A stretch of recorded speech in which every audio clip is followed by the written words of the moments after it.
Hello, everyone, and welcome back to Fight Night Rising, the TFT tournament where you can see all of your up-and-coming competitive TFT players. My name is Khroen, and alongside me is Boopasaurus. Boop, we've had a week to define the meta, and the meta certainly has been defined with a lot of jacks, but how are you feeling about things going into today? You might say that he's the jacks of all trades. But the biggest thing here is, at Fight Night Rising, or I guess as someone in the chat pointed out, Fight Afternoon Rising, True. is a place where a lot of players get to cut their teeth. And a lot of the players that you're actually going to see in the next tournament after this in the Challenger Series have played in Fight Night and started here. And so in terms of what we're going to see the next generation of TFT players trying to qualify for the World Championships. But also, we tend to also go anti-meta here at Fight Night Rising. So we'll see if the Jaxes are going to show up in style. True. I mean, I can't but think back to like the Warwick and like, oh my god, we're gonna see so much Warwick, and there was just like one or two players and like not really much else, or excuse me, like a lot more and not much other Warwick players. But let's see how the players are gonna, approach this tournament, this meta. But of course, we got to introduce our players. We will unfortunately not be having Marcel P, the winner of last week, back, but hopefully we'll see them again in the future. We do, however, have Gyalu Baby, Strigar, Dawnglade, excuse me, Tsmmaa, Sage, Just Nice, Jolly Faker, and Omaestro. Yeah, so this is going to be really interesting. So these aren't, admittedly the most recognizable names in TFT, but what's really cool about this part of the set is this is where people are really going to start to shine. There's inevitably going to be some people who drop off because of the new set and the new meta, and there's inevitably going to be new people coming up and competing with the usual suspects, and one of those people might be here right now competing for this money today. Yeah, very much so. It definitely could be. Speaking of competing for that prizing, let's take a look at the Rising prize pool. We have $200 total, 100 of which goes to first place. Second place will take home 50, and third and fourth place will take home $25 apiece. The top three will be invited back for next week's competition, and certainly at that point, we'll have a new patch and a new meta. But going back to what we're going to see here today, Boop was talking a little bit about you with it. It's probably not only going to be Jack. Sure, skirmishers we can say are the most consistent, but I'm sure we're going to see our combination of things like Draven Mordekaiser composition, as well as some assassins, some Vel'Koz probably as well, and maybe even some other compositions sprinkled into the mix.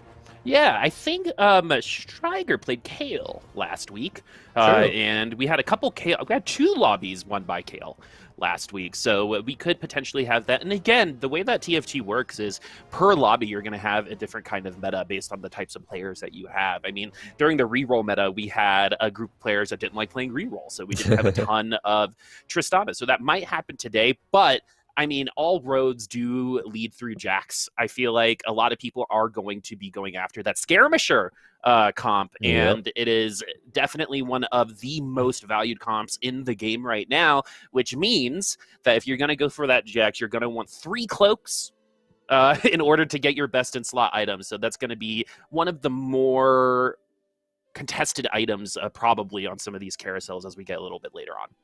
Yeah, definitely. Sometimes it's definitely a requirement for that Quicksilver Jax, but honestly, recently players have opted to not go the Quicksilver route, but just go something like an RFC instead, or even just like non-optimal Jax items with like, or quote-unquote non-optimal, with going something like Last Whisper, or just kind of like serviceable items, but not necessarily ones that you aggressively go for. Instead, you're going to go for more like sometimes utility items, or to get your Mordekaiser online, because the Skirmisher comp can still run for Dragon Slayers, and it really excels with items like Redemption for Pantheon, even like Warmogs for Pantheon, Warmogs for the Mordekaiser, and things like Frozen Heart as well. So the composition still needs a lot of different diverse items, and Jax is the one that you can kind of go a few different directions with. Of course, you're gonna probably want some lifesteal in there, so Bloodthirster is like the must, but other items might be able to flex into some other ones. The other thing about this skirmisher comp that a lot of people I think are talking about right now is the fact that individual units on the skirmisher comp are good. Yeah. Trundle is one that a lot of people are being frustrated by. Pantheon, another one. Kennen can do a lot of really good work in the early game, especially with something like a Morello's, as we do get a cloak on the board for Gyalu Baby here. But the thing about skirmishers is it's an item agnostic comp. We talk about item agnostic carries, but it's one of the best comps to play if you have a variety of items. It can benefit from those defensive items. Hey, you got a Thornmail, let's put it on, that Mordekaiser or something. If we got offensive items, we can put it on our Jax. So it's versatile, not in just what carries you might be able to use, because you can do like a Mordekaiser type of Dragon Slayer comp, but Yeah. also in the type of itemization, because you've got your defensive itemization available on people like Trundle and Pantheon, and then you've got your offensive itemization for your Jax. So you got a little bit of everything. It's just very strong. Definitely is. Speaking of very strong, Duskglade wants to be very strong here, slamming a Sunfire cape on 2-1 onto the Warwick, levels to 4 to get a few good synergies in here. Nidalee, just as an early unit, is still good. I mean, she's a skirmisher, so kind of by default pretty solid, but also is going to be given that Dawnbringer buff over to that, the Gragas as well. And the Gragas is such an interesting early game unit because it feels so strong with like another brawler, and Yeah. it can be really, really tanky, but Gragas in the end is there to get your just second Dawnbringer splash for the early game, as we get 2 bows, Shadow Bow, just like you have on your body.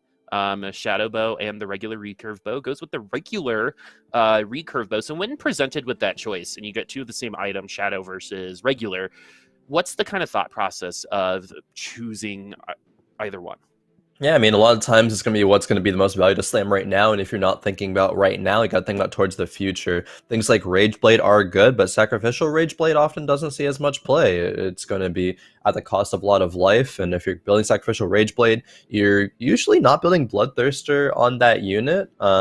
Sometimes you can, but generally a lot of good itemization combos right now go with like Last Whisper IE or things of the like there. So just is going to want to build a standard bow item. And if we think about other ones, right, with the Last Whisper, generally you want a regular Last Whisper as opposed to the Shadow one, because that reduces MR and armor, but less armor than it would be to get just a regular one. And if you're going for MR shred, you just play Garen, right? So not going to get as much value with that Shadow bow usually.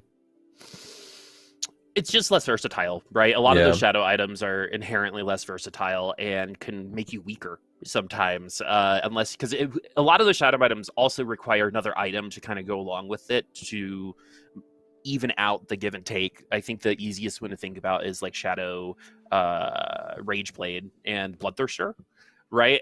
To help compensate for that loss of health every time they attack, you get the Bloodthirster. So we are looking at a redeemed Nightcom. This is probably the most common opening in TFT right now. If you can get it, you should definitely start with it, because this can lean into those Legionnaires. You can even go into Skirmishers a little bit later as well. So you also got Peel with that Syndra, and we also have something that is getting a lot more popular, which is this Aatrox with some tankier items. Aatrox with like Shadow Titans Resolve and Thornmail and Seraphs, all very cool items that you can experiment with on that particular character. I think it was Valet yesterday in Challenger Series, built a Aatrox 3 by like 2-6, and it carried like a Warmogs and a Death Cap and then a Declaw, and it got Valet a 4th, not any further than that, but still, it was very, very interesting to see. So maybe some more just tanky Aatroxes holding down the front line.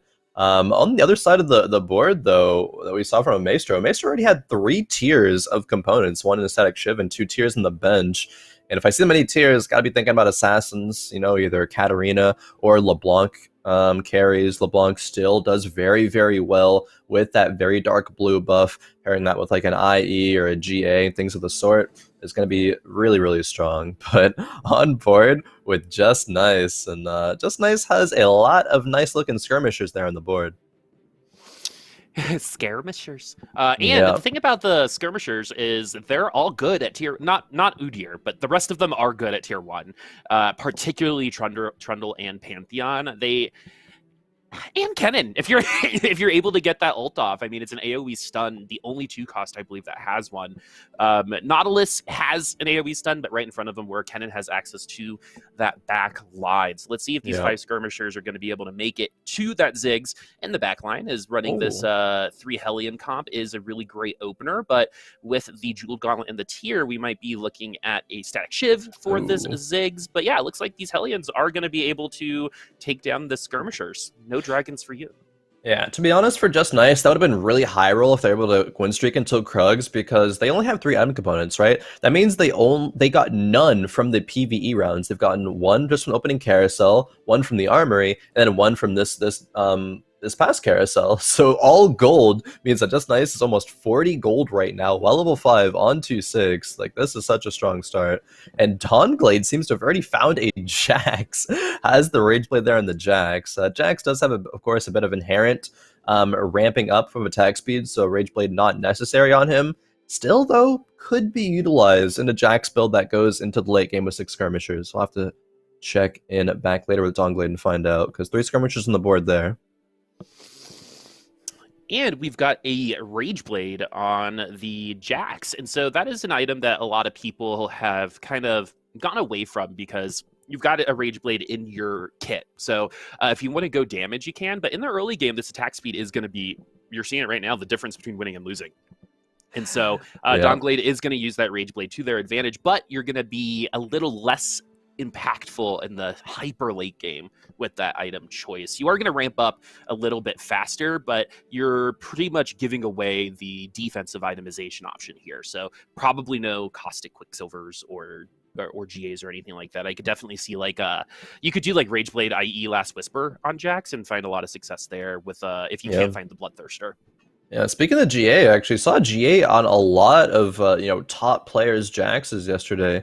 Again in the Challenger Series, and I think it's actually a really good tech, because if you think about what counters skirmishers, or what's like, I guess, harder to deal with, sometimes it is going to be that Vel'Koz comp, because sometimes Jax just kind of like Pepega walks around the middle of the fight and gets Vel'Koz lasered down instantly, even through a Bloodthirster and through like 3 cloaks worth of items. But a GA means that he'll be living through that. A Vel'Koz laser, they're going to be few and far between. They're able to res lifesteal back up with a Bloodthirster and then get to the backline at that point. So I expect to see more people starting to itemize a GA onto the Jax. As you're mentioning, maybe not this one because it already has the Rage Blade, but definitely on some other players, because there are more than one skirmisher player in this lobby.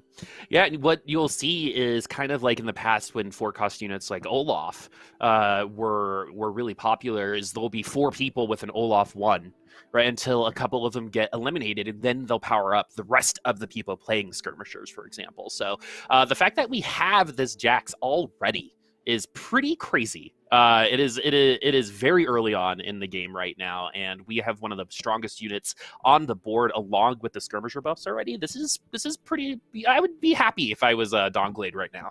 Yeah, Duskglade has a lot of skirmishers on the bench as well. Going to be relatively easy to go up to 6. A lot of players actually will roll on stage 3-2 that we're about to go into right now to try to get that 6 skirmisher buff online. These are some beautiful items for the Jax as well. Sword and the cloak, both are going to be fantastic.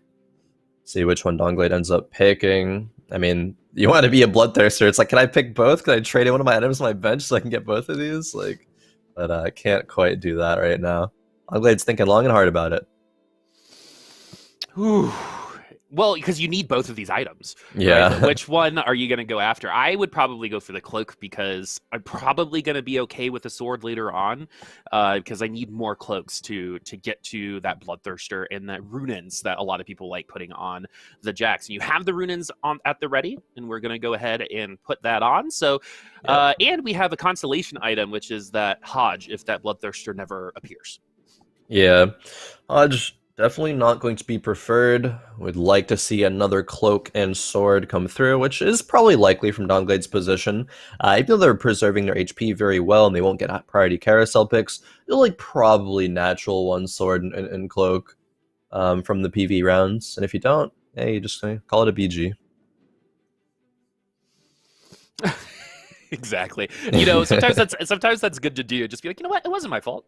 It was the game. The game did it. The game messed up. Right. Anytime like I'm playing on the Rift and I'm like, oh, my ult didn't go off. My friend used to be like, yeah, I'm sure the game messed up, Chris. I'm like, you know what? Just give this to me, okay? But no, we're going to. I think this skirmisher comp is already primed for that top 4 because look at Tsmmaa at the bottom of the leaderboard at 55, right? We already doubled the HP totals, and look at the separation between the top 4 and the bottom 4 as well. So we're looking pretty good even with this Jax 1 with a, non-traditional. I mean, like, a lot of people will build Rageblade on Jax, but it's still, you would rather have that Bloodthirster on right now. Yeah, most definitely. Go up against Tsmmaa, who is the lowest in the lobby, as you just noted, but maybe gonna be winning this round. Stunned out the Jax. The Yasuo took it down. Good positioning there. And that was really, really the key in winning that round. If that position was on the opposite side, like the right-hand side instead of the left, Duskglade could have very well won that round. Still 82 HP, couple loss streak. It is not too bad. Jumping into the Stage 3 carousel. See what these players in the bottom side of the standings are going to pick up for their items. And yeah, scouting around, seeing there's multiple other skirmisher players, in fact, and some of them have some better items. So while Duskglade, like you mentioned, is probably like, looking good for a top 4, it's definitely not guaranteed. Gonna need to definitely roll down on 4-1 and hit some skirmisher pairs, if not the Jax 2, to be able to stabilize. Because if the other players both hit and you're left with a Jax 1 for the whole game, you can very quickly go from a solid mid game to a very, very rough late game. Whew, yeah, that and the hyper late game in this set is really interesting compared to some other sets because it almost feels like everything is pointed to that moment, and if you can't find that direction, you're just relegated to that 4th place or something. Because I've probably fought harder for 4th place in this set than I have in any other set before.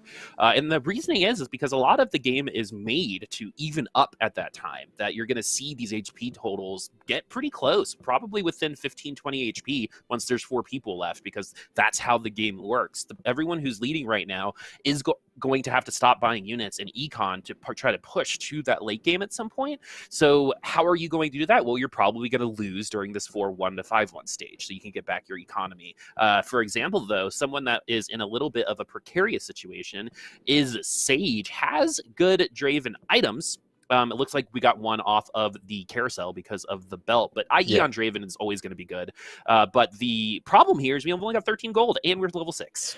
Yeah, there's a few problems here. Only 13 gold is definitely a big one. Getting to 20 here is not great. But at least the front line is very, very good right now. Everything is upgraded into tier 2. There's like a Pantheon 2, Hecarim 2, Thresh 2, Sejuani 2. So this can allow Sage to gain that economy back and hopefully win the rounds. Like, IE on the Draven HUD, sure, it's decent, but the belt there, stuck there, is very, very awkward.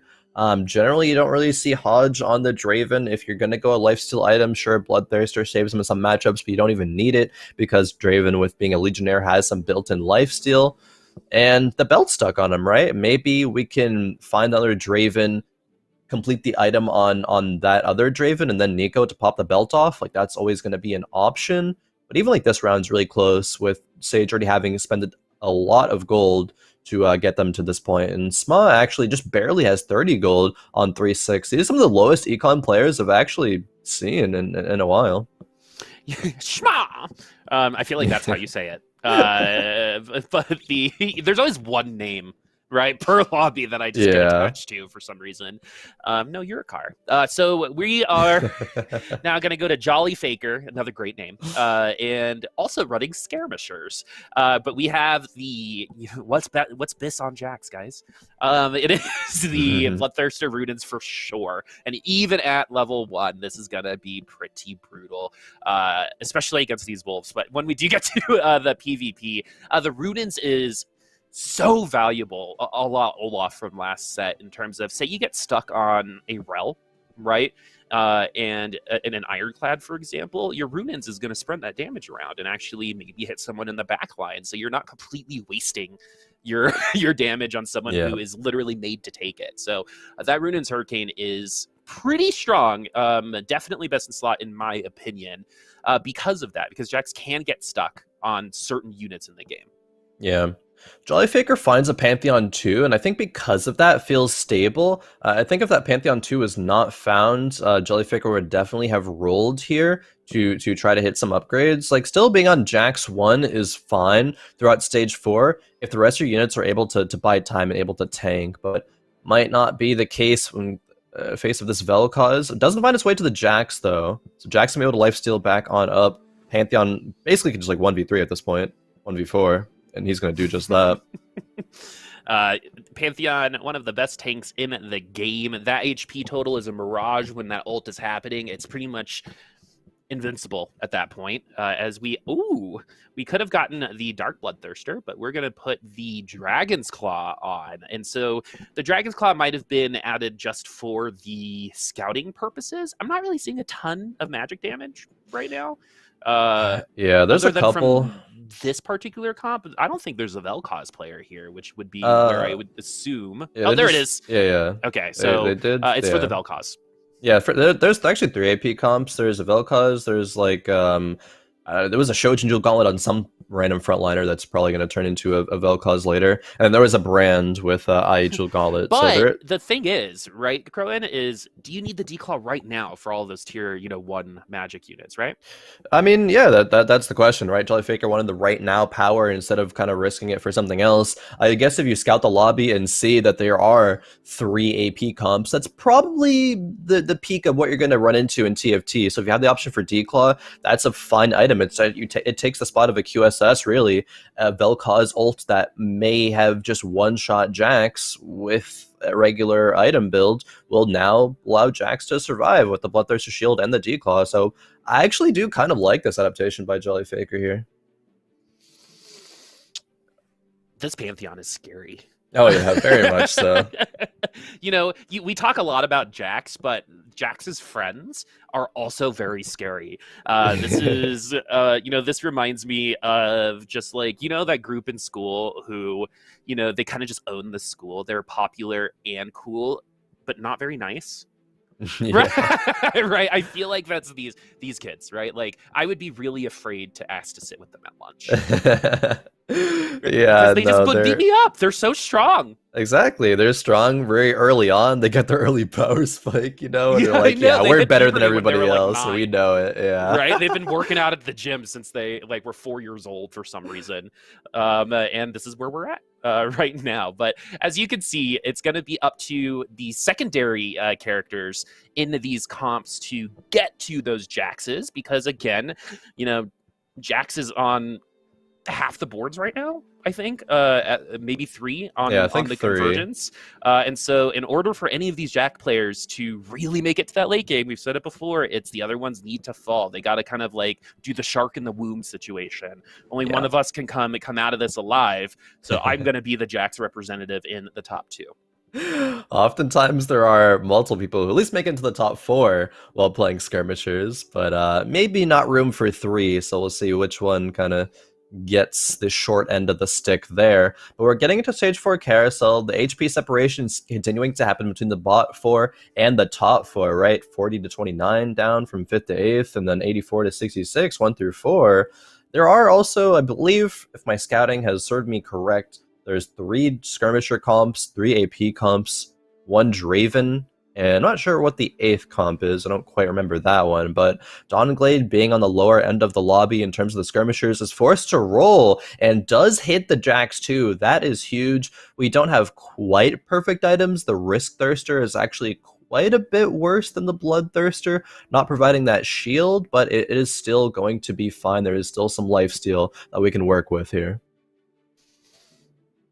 The Risk Thirster is interesting because I particularly like it on Jax just in general. Yeah, you get a second shield, but you're already getting one with that skirmisher.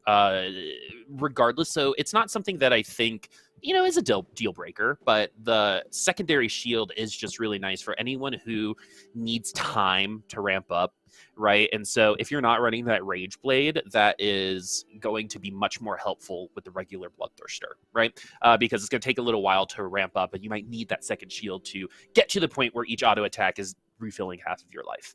Yeah, survivability seems usually like the name of the game for Jax. He'll ramp up over time, just need to get him there.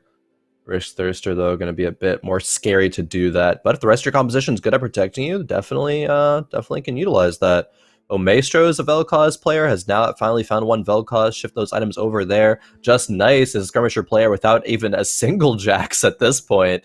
Duskglade already on Jax too. I mean, got to be scouting that, looking like, okay, that's pretty good, but still have to be scouting, have to be positioning into some of these matchups, because the Yasuo player could still take down the Jaxes here. That Morgana does have the Shadow Morellos, or Morello Evil Nomicon, and it's going to get a huge ult here.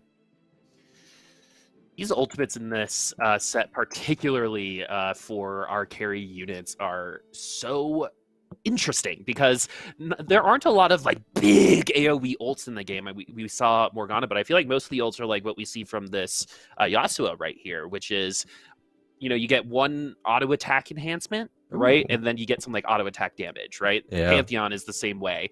Lee Sin is a debuff, right? We do have a tier 2 Mordekaiser, just because, I guess.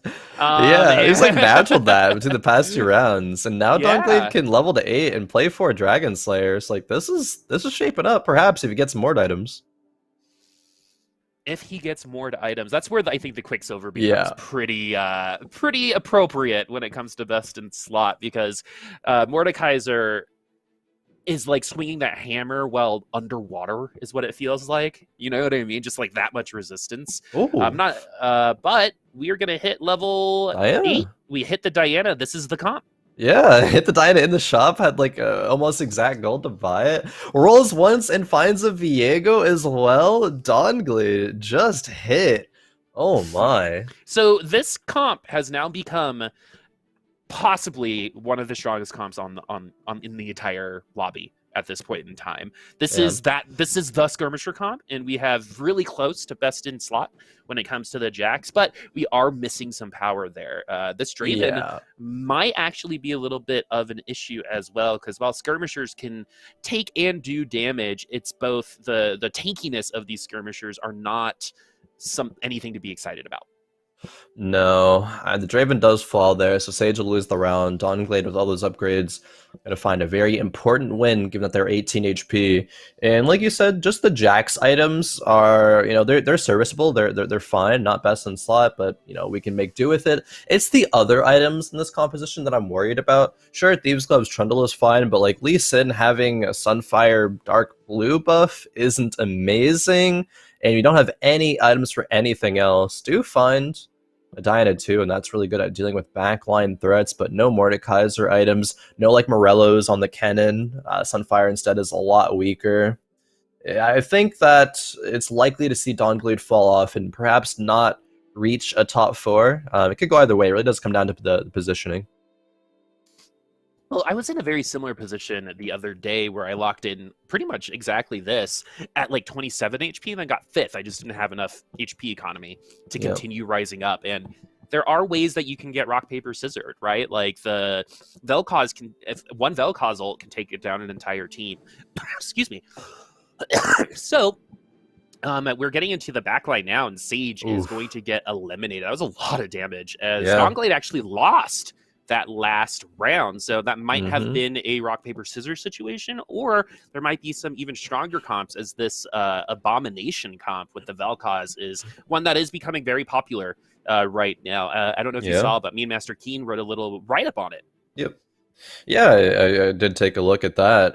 It's one of the compositions that, again, does very well at the skirmishers, and probably why Duskglade lost that round, is trying to roll. And, I mean, can find a couple of upgrades. Can find the Kennen too, can find the Viego too, but upgrades not coming through. Scouting stronger. Oh, actually, the Pantheon as well. Scouting, not really seeing too much. Gyalu is actually going for the reroll, like Cavalier Spellweaver composition, and hits Victor 3 as well as Hecarim through the rounds. I'm definitely curious to check that comp out soon. Ooh, Hecarim 3 can be unkillable with the right items. Yeah.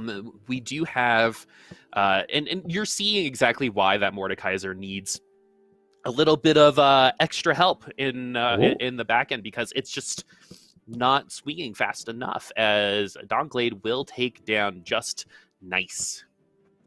Yep. Tsmmaa also follows in 7th place, so Trying to get every single placement point we can. And yeah, scouting and looking at this Hecarim here. But there's that pesky Trundle that doesn't matter how tanky you are, if Trundle just steals all your stats.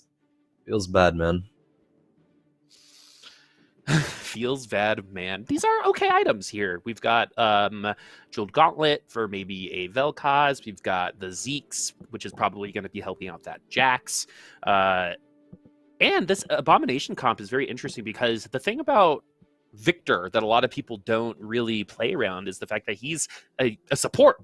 He's going to provide those shields to people like that Hecarim, to people like Rel, to get to, and the Abomination, so we can get there. Plus, that base damage on that Victor is actually pretty high. So it is probably going to take down 1 or 2 units. If the Jewel Gauntlet was on the Victor, that's one-shotting most squishies, plus providing, shielding. So, and the base shielding amount is good too. So probably don't itemize it unless you're like really trying to be spicy.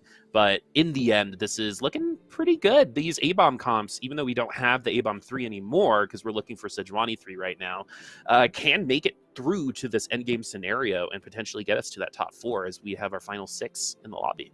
Yeah, unfortunately positioned the wrong side, though. The Vel'Koz gets a good angle, takes out the Brand and the Victor. The Hecarim is still hard chilling right now, but can he do enough? Can he, I guess 2v9 it looks like, because the Mirage is still available in the back line, getting these casts out, has the Merle Evil Nomicon to start burning things away. But really now it's Hecarim versus the world.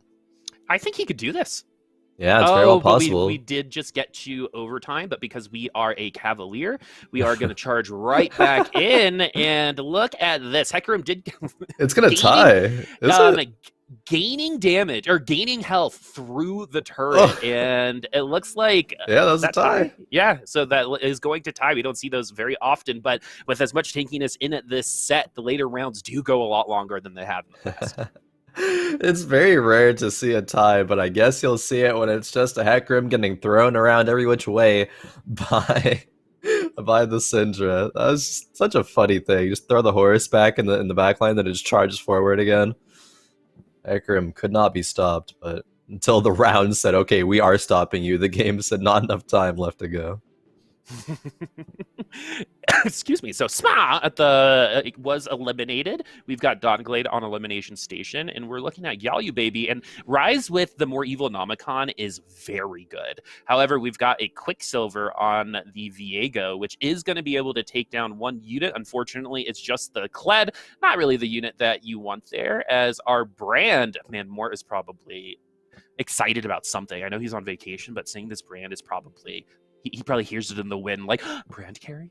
Yeah, this comp isn't the most popular, but it is pretty relatively well known in high elo TFT land, kind of Brambulance, I guess some people have called it as well. And it is pretty solid. It's a reroll composition, of course. You reroll for all your 2-star tier 3s, and it can get you to top 4s. It's kind of rare this composition can actually net some wins, but it still serves a role as being an innovative comp in the meta. So yeah, as you mentioned, I'm sure Mortdog is pretty excited about seeing a comp like that kind of come into the meta, come into fruition there, but it still can get beat out by other stronger options.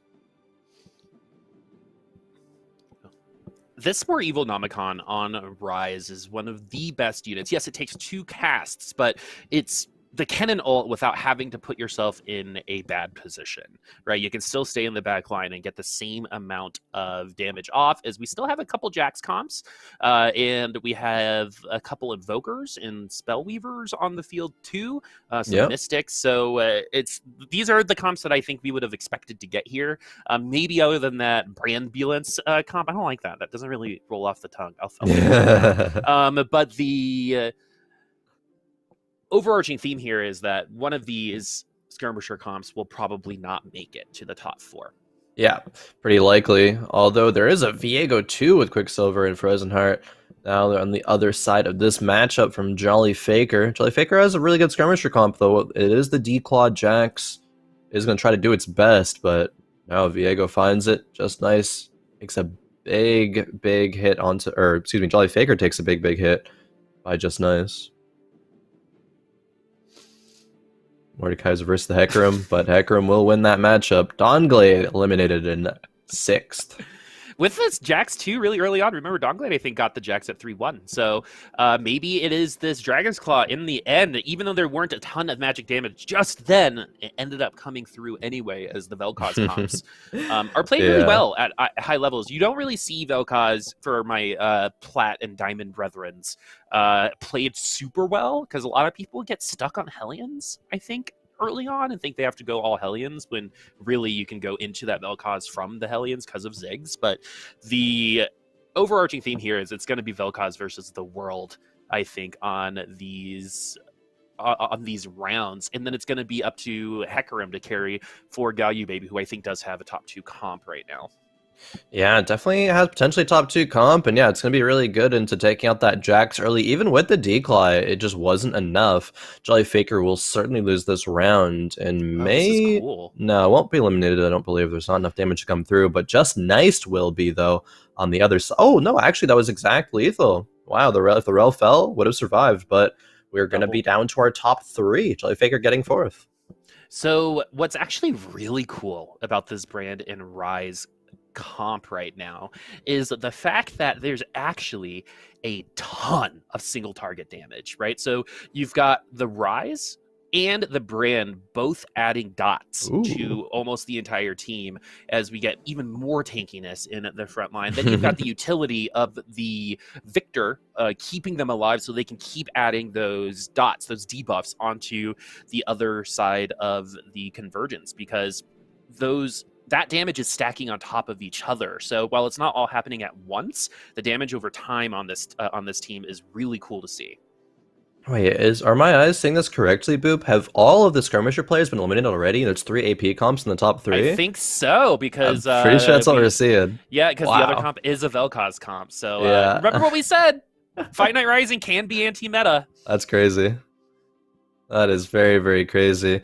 I mean, the Vel'Kozes are doing good at countering the skirmishers, and the, Ambulance Cavalier composition here has found its way to do just that as well.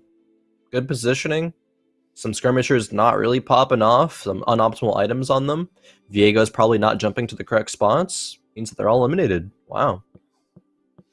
Okay, so the Brambulance, don't like it. I tried it again. Is not going to win, even though we have 2 of them on the field, and those items are going to make sure that brand burn is going to be brutal to deal with. Those are going to be 3rd-degree burns, not just sunburns like I feel like brand usually does.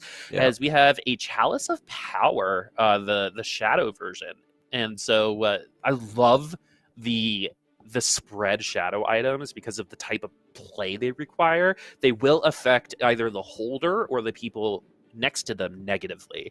I believe the Chalice will take AP away and add it to it's going to be the Rise, and we don't necessarily need the AP from the Victor as its utility, and we're going to take a little bit away from the brand, and that brand base damage, especially with Aiju Gauntlet, is going to be noticeable, but we're really just trying to get that Rise to start like really popping off during these fights. The Dark Chalice takes the AP away from the holder and then gives it to the, it gives it to the other. Yeah. There we go. So Victor so and Bran actually going to be doing more. Those shields going to be hitting like a truck.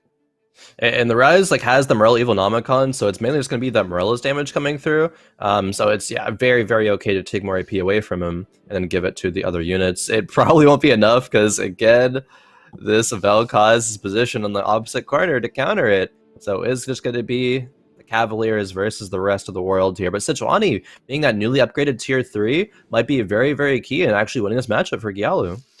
I mean, it's no surprise that these are the last 2 champs on the field, but once we hit overtime, that Hecarim will fall.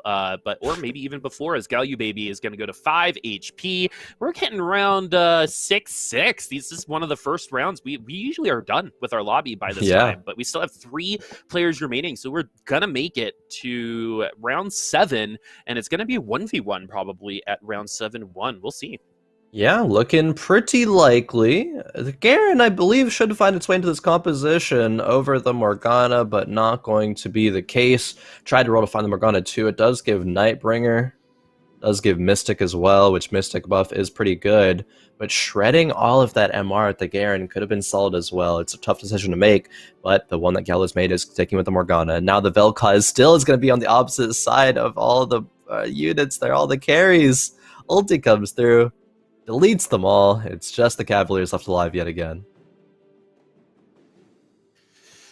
I have always found, haven't I been evangelizing Cavs ever since like the beginning of the set? I just think Yeah. like I just right, like in terms of what I feel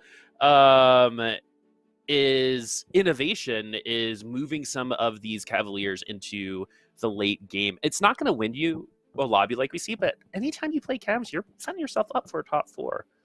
Yeah, definitely. It's a very nice adaptation. I think when it comes to the meta, and there's not really that many like reroll compositions. I guess there's like assassins you can reroll for LeBlanc 3, and this Cavalier comp you reroll for a lot of different 3-stars, and that's kind of really the only rerolls that we see, as apart from just 4-cost units, right? The Jaxes, the Dravens, Mords, and Vel'Kozes.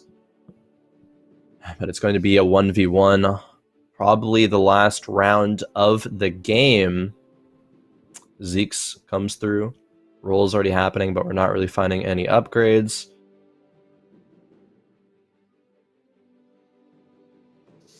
So when it comes to getting these brawlers in at the end of the game, what are you thinking of who you're going to be keeping with the Volibear, right? Because right now we have the Nunu, but is the Volibear that important in this particular team comp? Yeah, no, I actually kind of hate the Volibear. It doesn't have Revenant. It's just a Volibear 1, no items. It's probably not going to ult. Not a huge fan of that unit. Maybe give him some extra HP, maybe you will. But the Volibear from Strigar over there does have Revenant. It's more likely to ulti. And yeah, we'll see if it's able to. It gets thrown into the corner. Looks like it will ult, actually. But doesn't really hit that many units. Really only hits the Daisy. Oh, actually, it's Omaestro's board that's looking like it's winning here. Even though the Vel'Koz is going to be less protected, it still didn't fall in the early fight. It gets a second ultimate off with the Aegil Gauntlets, enough damage to take Strigar and take the win in game number 1. Oh, the Maestro, someone we didn't really, log a lot of time with this time around, but we got a Vel'Koz win, not Jax. Yeah. So things are already a little different than expected, and that Vel'Koz win is actually really cool to show that even at these levels, you can still find some of that diversity. We didn't really have a ton of lobby diversity there, but the quote-unquote really strong comp, which was that Jax, was eliminated by the top 4. So a lot of things can still happen. Definitely. I'm excited to see how the rest of the games will go with that in mind. But look at the scores. We have Omaestro, of course, taking first place, taking the 10 points. Strigar, second place with 8. Gyalu Baby, the Hecarim, the Brand, Ambulance, getting third place, 7 points. And Jolly Faker, I believe, was one of the skirmisher players, narrowly making top 4. But then Just Nice, Duskglade, Tsmmaa, and Sage, respectively, down the line. Yeah, and the way that these fight nights have been going, don't feel bad about getting that 8th place at the very beginning. We've had people make it to the top 3, even top 2, even top 1 after getting 8th place in a Fight Night Rising lobby. So again, something I see a lot of people do is I see like we can watch them see the effort and like the hope and the dreams just drain from their face, and then they just stop trying. Yeah, right? Some people actually do get like really tilted, yeah. Yeah, and so it's okay. It's okay. Just keep on trucking, play your game, don't try to change anything, right? TFT is one of those games that if you try to change something every game, you'll just get 8th every game, right? And so you gotta lean into the hopes and the dreams to try to claw your way back in, because it's not over just yet. Yeah, no, there's still 3 more games to go. Anything could still happen. In 8th place, as you mentioned, does not spell your fate. You can still go and get top 3, second, if not the first. So we'll see how they approach this in the next game. But speaking of the approach in the next game, just again wanted to talk about the meta things that we're seeing. The 3 AP comps making it to the top 3. All the skirmishers, were kind of just not really up to snuff. They weren't perfect items. There weren't like great items on 2 of them. I think the third one was fine. Like the D-Claw was a good tech into this game, but wasn't really able to get into the top 3 there. So, I mean, I don't think that will be the trend that we see moving forward. But still, I think it opens up opportunities for players to say, if we had, say, some LeBlancs or Katarinas in that game, maybe, then they could have just killed those other AP compositions, those cornered Vel'Kozes and things of the like, fairly easily. So perhaps players will adapt in that way. Yet another carousel comes through, though, as we go into game number 2 with all offensive components. No belts or anything like that. So that's actually going to make it a lot harder to run something like a Mordekaiser carry without you being able to start belt. Who was like, hey, just start belt, it'll work out? Yeah, it was Soju said that, and then Marcel was it who said that? Wait, was it Marcel? I'm not, I don't remember exactly, but I know that Soju has been a huge proponent of it in the NA scene because he's watched Bebe and saw Bebe do it. It's like, I don't really know why it works, it just works. Belt, you can just slam so many items, and unlike in previous sets, you can slam things like, Redemption, slam things like Warmogs, and they'll actually find a huge, huge use in the whole entire game. Yeah, it's so funny to think about belt as being pretty flexible, right? But you can get that Morellos, you can get that Warmogs, which is such a great unit in the early game. It's cool how the bad items have become the good items in Yeah, this set, actually, right? though. Like Bloodthirst or Yeah. RFC, like Runins, for example. All those things are being played. I mean, you can see almost every item in a game because sometimes you just get left over with a belt and a tier, right? And you have to build your redemption. But in the end here, I think the item diversity is actually not as strong as it used to be because of what we're seeing in the current meta. But I still think there's potential for it to be pretty diverse between attrition comps and other powerful comps in the late game, because there is, I think, still room. And I think that brand comp was kind of like this, where that I just loved death by 1,000 paper cuts type comps, right? Attrition type comps, just being beefy and being like, yeah, I got you, hit me. And some people like that too. And I think as we move a little bit further into this set, we're going to be able to get even more diversity out of it, which, more diversity isn't always a good thing when it comes to a game, because then things don't have any context. Everything is good, right? Yeah. So it's very interesting to see where this might end up leading, because I think you can make the argument that having 3 or 4 comps that are good is good for a game. If you think of some other game metas in card games, for example, like sometimes it's just two decks, right? that are just that good. Exactly. And so I think we're just going through some of those growing pains again. And every time this happens, Mort does try to change something. So I have faith. Yeah, TFT players definitely. It's like crazy because like the games really change every like 1 to 2 weeks, 2 weeks max. But still, people are like, "Oh my god, like this patch is so doomed. It's already like solved. I just want some variation." And so sometimes, it's fine to change the game just for change's sake, because that keeps a lot of TFT players fresh and interested, and doesn't really seem like it's stale at that point. Like they're just as the rock paper scissors meta, or just like the 3 comps. And so I guess there's some weight to take into that perspective as well. But overall, as of right now, the meta does, unless somebody really, really innovates something crazy, feel like more or less solved. I guess like the most solved that it has felt like in set 5 so far, until the next patch comes through. And wow, Strigar going level 5 on 2-2 really wants to preserve this win streak. I slammed the Shiv, put the belt onto the vest onto Poppy. So what do you? So a lot of these players are doing this brawler opening a lot more frequently, I've noticed. But it kind of just seems like, okay, I didn't get knights, I didn't get redeemed, just gonna go brawlers. Maybe I can luck into draconics to make up some money with some eggs. But in the end here, this is kind of shaping up to be a potential another brand experience. We have the double spell weavers now, so you can keep going with the spell weavers. Again, you can go to Keane's Twitter to kind of find this comp and get a little bit of information off of it, because it's pretty cool. Yeah, there is a kind of like, I think like Zappy Hellions build with some static shivs that I know a good friend of mine and writer for Giantslayer, Faye, likes to run the Zappy Hellions a lot. And also I think it has been a pretty solid comp on the Korean service as well, I've heard. And so maybe Strigar going for that route. The brand, it's gonna be hard to itemize them because 1 tier is already used for the Shiv, and you definitely need blue buff for the brand.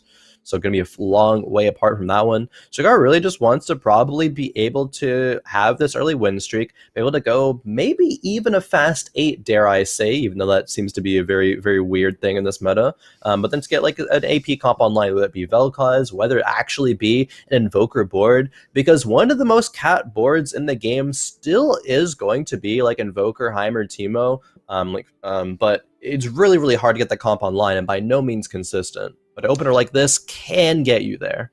And if you, as we go to Tsmmaa, if you go to Giantslayer's website and you can find the write-ups from Fight Night Rising, Marcel actually goes through that completely. So, and the write-ups for the Giantslayer Fight Nights and all the other stuff is just really good content. So check that stuff out if you're if you want to learn about TFT or kind of see what you missed in the past, because they talk about strategy, they interview the winners and everything. So really cool stuff. But you know, something about this particular meta as we good music choices, by the way, right? It's always good music choice. As we kind of move forward, we might get locked in because, you know, skirmisher this, skirmisher this, skirmisher that, right? And something about TFT players is they love to steal from each other or tactically borrow, right? Yeah. And so everyone says Jax is good, so everyone just started playing Jax, right? The only streamer I know that is actively working against that is Aegon a lot of the time, because that's who everyone is copying, right? So I think there is still a little bit of that going on right now. I do sense frustration, but in the end, I think there are still, you know, diverse openings. You can find success with brawlers. You can find success with knights and redeems. It's really the mid game where I think a lot of people lose a lot of control when it comes to their power levels. Oh, okay. The Ziggs is gonna win the round against Omaestro there. I was just I was watching that fight with bated breath. Because oh my god, I'm actually gonna see the set 2 come through there. And we have our first Draconic player. At least any real substance, trying to go for that set carry, it looks like. Set carry, blast from the past. So did get nerfed because of that Bloodthirster build from not too long ago, but still very capable, especially at set 3. Definitely. And he wants to get to that point, and it's going to be much quicker to get to that point as opposed to traditional reroll comps, because you have the Draconics, because you have those eggs coming through providing you units for free. Just nice, though. Still going with some assassins right now, at least with that LeBlanc. 1 tier, 1 GA, and a jeweled gauntlet. Probably going to find a win into this round, unless, I mean, set 2 is pretty solid. Still has a GA as well, and it is going to be the Shadow GA, so we'll res with, I believe, 70% health. This next punch will hit both the Kha'Zix and the LeBlanc. Same with this one. If he can get it off, but he won't. But we haven't seen that Coven comp at all. That Katarina Coven comp that is super fun to play. In my opinion, I say every single time I see the cat, my favorite unit to watch in the game currently. Yeah. We're kind of setting ourselves up for it right now. We still need the Morgana, but once we do, we have some good items for that Katarina. Unfortunately, they're all in the LeBlanc right now. Yeah, I mean, not really unfortunately. Some players will just actually play LeBlanc instead nowadays. Yeah, it's especially if you get to reroll the LeBlanc 3 and get the Shadow Blue. It's like if you don't get the very dark blue buff or the Shadow Blue buff online, then Katarina's going to be better. But if you do, then LeBlanc will actually be very, very solid and can carry you into a lobby win. You know, if not just maybe a top 4 at least. But still, as you mentioned, need the Morgana to be able to get this online. Putting the cloak just onto the Gragas for now is a bit of extra tankier stats, but just nice. At least we're already with the LeBlanc 2. Has won the last couple of rounds. Is still in a pretty decent spot. And no shadow components will actually come through from 3-2, so they'll have to hope to get it from Carousel or from 4-2. I have ran Forgotten and then just was never offered or gotten the opportunity for a shadow component. And then at that point, you're like, what am I doing with my life? Yeah. You really do want that shadow, the dark blue buff. It's so good and can go on almost every single magic damage carry in the game. If Karma was a little bit better, then you'd be seeing it on the Karma here soon, but that's not the case right now. So we'll see if we're going to keep going with these assassins or if we're going to maybe move into some other spellweavers or invokers. But we're locked into a jeweled gauntlet carry at this point in time. Yeah, maybe if for some reason no other tiers comes through and like the sword here goes into a Shojin, we could pivot Vel'Koz if Just Nice finds Vel'Koz is on the roll down. Gonna go sword just in case, because even if okay, and yeah, looks like it actually will be a pivot into AP composition with that Shojin slam, because Shojin, of course, not great for LeBlanc, not great for the Katarina or really any assassins. So just using as mid-game pivotal point. I kind of like this. Yeah, and the mid-game pivot, we already mentioned, I think the mid-game is where a lot of people get lost. And this set is, I think, home to, compared to other sets, the eternal pivot, right? Where you're just seeing people change comps because, oh, man, they have Jax. Oh, now they're going A-bomb, for example. So you're just trying to counter constantly. So you don't want to get trapped. But we are at 3-2, level 6, which is exactly where you want to be in terms of checkpoints. Yeah. You can wait.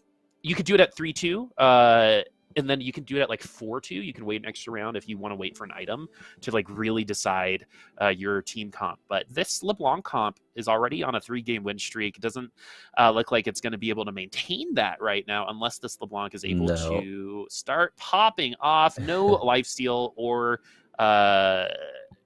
any type of health regeneration, so that LeBlanc will fall. Nope, refracted Dragon Claw on the Kennen does negate bonus damage from crits, so LeBlanc the Jewel Gauntlet not able to utilize that to any real effectiveness. Looking over Duskglade, I believe one of our skirmisher players from the last game has a sacrificial Rage Blade and a Bloodthirster already built. Could go into a Draven comp later, that refracted Bramble perhaps going onto a Mordekaiser. But I'll have to find out. There still are a couple of different directions we can take. It still could be a Jax. Depends on what the rolls give at that 4-1 roll down. The 4-1 roll down, the most exhilarating time in TFT. A time where you've decided you're going to win or lose the game. Yeah, pretty much. It is going to be where you're like, okay, gonna top 4. Or okay, gonna lose in like 5 minutes. 4-1 is where you're going to be gathering most of the information and context of the game. Things are starting to be written down, set in stone, for example, and things aren't going to be changing as drastically. Like, you see a lot of these triple redeemed comps right here, right? 3 redeemed, 2 knights. Ooh. Okay, early game, but we're hemorrhaging HP right now, so it's time to change, right? You're going to be doing that at 4-1. That is a Jax with a Shadow Glove, and it looks like both players wanted it. And yeah, I can't blame that. Oh, actually, Omaestro wanted it for the Shadow IE for the set. That would have been very, very good. But Duskglade does snipe it out on the right side. Feels good, man, for the RNG there. Is Duskglade going to go for a Jax pivot? That's the question on my mind, because it very well could be. We'll have to find out. Scouting the rest of the lobby, seeing a couple of Draven players already in first and second, respectively. Putting the Lux on the front line just to get that redeemed bonus spread out quicker, because the Leona is not going to die before the Lux. And I guess we want the power to be on the Leona or the Varus in the back line. We don't have a Varus 2. We could invest some into XP, but we're probably just gonna we can just do it right now, I guess. We could just wait until the next round too, but that'll add a couple more clicks and maybe take some time away. As we also are seeing here from Duskglade that Vayne with the Rage Blade IE and Bloodthirster. So good items. Vayne got neutered not too long ago, but can still hold their own. Yeah, Vayne's going to be okay at item carrying right now. I really think this just wants to turn into a Draven, but once Duskglade scouted and saw the top 2 players in the lobby already running Draven, you got to think, is that still correct to do? You're already low HP right now. Your Vayne's not going to be good enough to win you these rounds in stage number 3. If you roll down in 4-1 and don't hit, yeah, the game's over in probably 5 minutes, as you said, Boop. That's looking like an 8th at that point, but again, I mean, you live or die by the 4-1 roll down. If Duskglade hits some Dravens, or maybe hitting a Jax 2 as well could work out. I mean, we're saving a couple of Pantheons just in case to leave the skirmisher route open. And I mean, props to them for leaving some routes open, but it's still going to be hard to get to that point for either of them. Yeah, exactly. There's still a lot of changes that need to happen, but it's all going to be coming down to this 4-1 roll down, which is pretty impactful for Duskglade right now because we got really good Jax items last lobby and then got sixth, I believe, sixth or fifth. So we need to find better results here. But we have backline access coming from Tsmmaa with that Katarina, and that's going to take the healing away from that Bloodthirster, and that Vayne is no longer around, Yeah. and it's going to just be that Draven 1 with that IE Rageblade going to be top fragging, I believe. And Vayne top fragged a lot of damage, but not enough there to even make it through the front line. Yeah, and the Vayne, I believe, actually won't do enough damage for the Bloodthirst to heal her up enough, so she'll actually still, with those items, just die over time. Oh wow, another Ziggs one taking down the set. Happening again to Omaestro. That's very unfortunate. But can level up to 7 right now. Does Duskglade roll before other players start to? It looks like that will be the case. Finds Pantheon, finds Mordekaiser. Nidalee for maybe a skirmisher. You'll see players do this when they're racing for 4-cost units. Yep. Right, so they're literally trying to outpace the other part of the lobby. And at 32 HP, I agree with this. If you're able to hit level 7 at 3-7 with 50 gold, you're going to be rolling down next round anyway, but you're going to be competing against more people. As we have a Static Shiv, Last Whisper, which will be good for some of our skirmishers as well. Yeah, honestly, that rolled down. Unfortunate that a little bit of lag came through on that end. But we're going to see Sages roll down as well. See how many Dravens are going to be taken from this side. And it's going to be perhaps the 3 Skirmisher, 4 Dragon Slayer, a couple Legionnaire composition. And yeah, 4 Dragon Slayers are already in. Archangel Staff goes into the Mordekaiser. A bit awkward there, but hey, not going to be the worst item in the world. No, I mean, it's a little bit quicker to your ultimate, right? That's 1 less auto attack, Yeah. I believe. It's funny, it's going to matter at some point. He's going to be like 1 auto attack away from falling, and it's going to end up mattering because of that ultimate. Not that time, as one of the best ults in the game. It do hit a lot of people in the back line, but not... Ooh, maybe it wasn't. Okay, not enough because Pantheon was ulting at that point in time, as Gyalu Baby is going to take the loss there, and Duskglade was able to win that last round, so a little bit of stabilization on the bottom side of the leaderboard, as our top side of the leaderboard is going to have to start really pushing to continue winning. No bow coming through, so can't run into the Draven. Could risk Thirster instead. Figure out what that actually turns into later. As we go over to Omaestro's board, the set player, the Draconic Gamer, is on 5 sets. Should probably roll down on level 7 until they hit the set 3. They have Abominations as opposed to the 4 Brawlers as some players have run before. 1k HP is going to be a lot for the set, though, to survive, heal back up, and res with from the Shadow Guardian Angel. But double Rinans on the Ashe. A little bit of supplemental damage. Oh, a lot of tears actually did come through from Just Nice. Yeah, we actually have our first Nocturne as well with the Runan's Hurricane. And so we have some Revenants on the field along with this LeBlanc, which looks like they're able to come right back and steal the round, as Maestro going to lose out by quite a bit this time around, dropping to 41 HP. Yeah, Duskglade still wins again, though. So the players at the very, very bottom have stabilized. Yeah, it's interesting from Just Nice. They slammed the Shojin and then got 2 tiers and then a Shadow tier afterwards. So perhaps a bit preemptive on that slam, but we'll see how it does pan out. Maestro going to be rolling down a little bit, finds 1 more set, needs 3 more. New upgrade to Nunu 2 would be very good at providing some of that front line as well, though. Buying time for set and for Ashe actually in the back line as well, because that damage is still going to be impactful.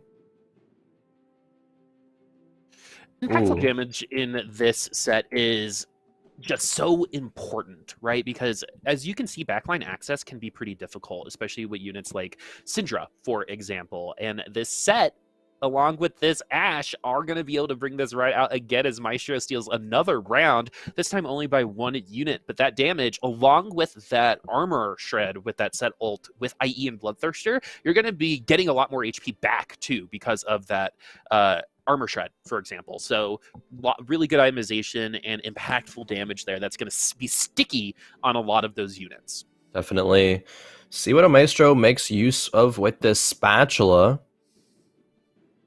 The bow could make a, I believe it's Legionnaire, but probably not going to want to do that in this scenario. So in this scenario, Khroen, what are you thinking if you're Duskglade, where you actually have won in the past, but we're at 19 HP. We've got Draconics on board. Like, we are behind, and we're going to need to win, what, 7 rounds in a row to get top 4, right? How do you push to try to get to that point, right? Like, even try and find that 7th place. What are you going to be doing there? Yeah, I mean, if your spot is doomed, you got to look at the player in 7th if you're, in 8th place and say, how can I beat them? How can I get powerful enough to outlast them, right? Sometimes playing for a 7th is really what's going to separate, some good players from great players when it comes to these tournament performances. And so you just got to really play for all your outs, roll down all your gold, or, just try to realize your spot in the lobby. I think that's the key. Recognize where exactly you need to be to get that just one placement higher.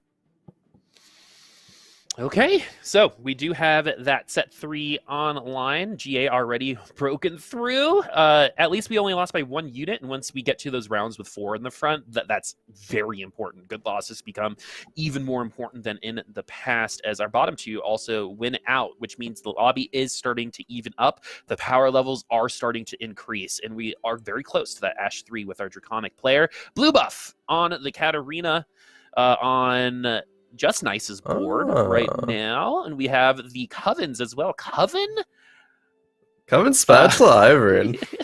Yeah, Ivern, which actually makes a lot of sense. I think any of the Invokers are probably going to be good Coven opportunities. Yeah, it also, it provides the Revenant as well for the Nocturne. Nocturne is going to be one of the carries in this comp. Hopefully we're able to get another item for him or the Katarina, one of the two, because this assassin composition definitely needs 2 carries. The Morgana in this comp is not itemized anymore. It is going to be the LeBlanc or the Katarina, plus usually the Nocturne. But it's not going to be good enough to get these round wins. Man, this Jax 1 from Gyalu. Yeah, Jax 1 from Gyalu is doing a lot of work, but it's also complemented by the Rel 2 with like 2 really, really solid items as well. Oh, okay. We got the probably second strongest assassin on the board right now, as Diana is going to be the closest thing to a tank you're going to get in that back line. We'll see what other items that we get, because some people will itemize this Diana as a tank. Yeah, the Diana does have a glove kind of trapped on it. I thought Just Nice would have sold the Diana, got the glove off, and then maybe like IE the Nocturne. Like, that would have been really solid, but instead it's going to be IE on the Diana. So a little bit of threat everywhere. You spread out your power as opposed to consolidating it. I think for the assassin composition, though, it's going to be a lot better to consolidate the power on a couple of carries. But not going to be the case here. Still, Nocturnes and Iverns coming through with these rolls. We're very far out on getting any 3 stars, though. Just Nice is a long way to go, but at least they're at 53 HP towards the top of the lobby. But Jolly Faker is very well in first by a very wide margin. But in this set, again, I like to say this, it will even up in the late game as people win by more units. You're not really going to see 1v1 units until we get to 1v1s at the very end of the game, but those close rounds are going to become more and more rare as we move on, as I'm going to eat my words right now. Ooh. As we win by 1 unit. Yeah. So, while not everything is a blanket statement, just in general, this assassin comp has no attack speed, so it'll probably be close like this. But other comps are probably going to be able to win against it pretty handily. Well, this comp, I think, is only going to win by 1 or 2 units, for example. Yeah, usually so. It's the LeBlanc living until the end, and cleaning up the rest. Gyalu does hit both a Viego and a Jax 2, so all of a sudden this composition gets a lot more powerful, and it is going to be power exactly when we needed it as well, because 13 HP on the lobby, but we still could climb back up, maybe not to a top 4, but perhaps to a 5th or a 6th or something like that. The Rel is going to do good at protecting, but we actually have an Aphelios 4 Ranger player from Duskglade. You love this four ranger comp. So what is it about it that you think can hold its own here? So I want to love it. I don't know if I do anymore, just because of how inconsistent Aphelios is. But hey, it's doing a lot of work now, and it beats the skirmishers with Gyalu, baby. Because I think specifically having four rangers is what you need, and like perfect Aphelios items is what you need to actually get him to do some damage, as well as frontline options, right? And we have amazing frontline Pantheon, one of the best tanks in the game, as well as Mordekaiser with the Fractured Bramble and the Warmogs. Like, this is actually such an unorthodox comp, but it is the pinnacle of innovation here, and that's what's going to be carrying Duskglade to a higher placement than maybe you would have expected if they had just tried to bang their head against the wall, go for the Dravens that were already contested. You need to protect the Aphelios, though. If Assassins ever find their way to this Aphelios in the backline, he's going to fall over, not going to do anything. The position's the opposite corner from the Vel'Koz, and this is actually looking like it's doable for a top 4.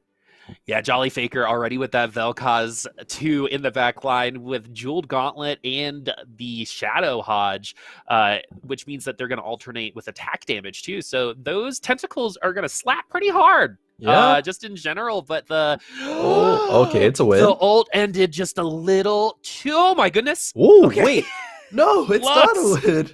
With the redeemed trait, it was the redeemed trait. Yeah, I know. Feels bad.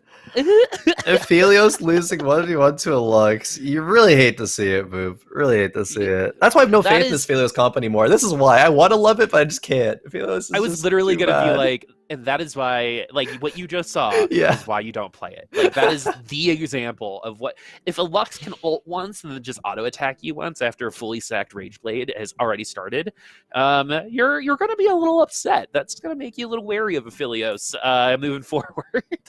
Yeah, feels bad. I mean, I really think it's just a sacrificial Rage Blade diff. He's going to be stacking up with 4 Rangers so fast anyway that you don't need that. And he's just going to be killing himself more than he's actually, like, benefiting from it.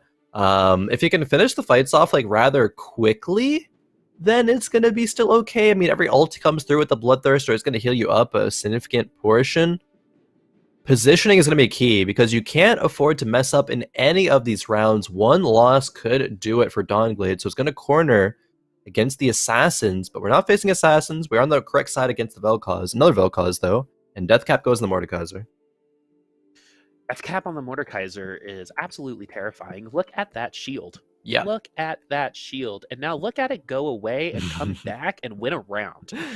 Especially with Thornmail Warmogs. I mean, that's how you want to see that Mordekaiser. Again, you're only going to get, 5-6 auto attacks in a round, right? And you want to make sure that each one of those swings is going to kill or at least get very close to killing that unit. And we're going to be able to do just that right here and right now as we've got double elimination as Omaestro and Tsmmaa got eliminated, 2 people in single digits, and then the top 4 are pretty close, except Jolly Faker. Yeah, I was gonna make a comment about that. I mean, usually the HPs will even up, but I mean, there's always a if statement in TFT, and that if is gonna be, if Jolly Faker high rolls and gets some really solid rel items and Vel'Koz items, as well as a Spellweaver spat, then hey, yeah, you're looking pretty good to go 85 HP win streak in this lobby. Going to be going to level 9 very, very quickly. With Vel'Koz laser doesn't hit Strigars though, but the Vel'Koz from Jolly Faker does heal back up. Rel never dies, and yeah, that's round win, taking out Strigar. Jolly Faker preserves the win streak. And, okay, top 4, not quite yet. These players are so low, though, at the bottom. But Jolly Faker's sitting pretty right now. Yes. I mean, right now, he can't even hear the rest of the lobby. Yeah. Right? Jolly Faker's in Sky City right now, just, like, drinking champagne and, at the high roller table. Because we're already playing with the house's money, right? And we get a Bloodthirster here, so we could put it on the Kindred or even the Jax 1. But Ironclad 3/4 Spell Reaver is going to give those Spell Reavers so much time to get those 10 stacks and make everyone even more powerful. So the second Vel'Koz ult is going to be nutty strong. We just got to be able to get there. The first one might be too, because Brand is going to ult pretty early, so we're going to be able to get those stacks on a little bit quicker, and Rel is going to ult a little earlier as well.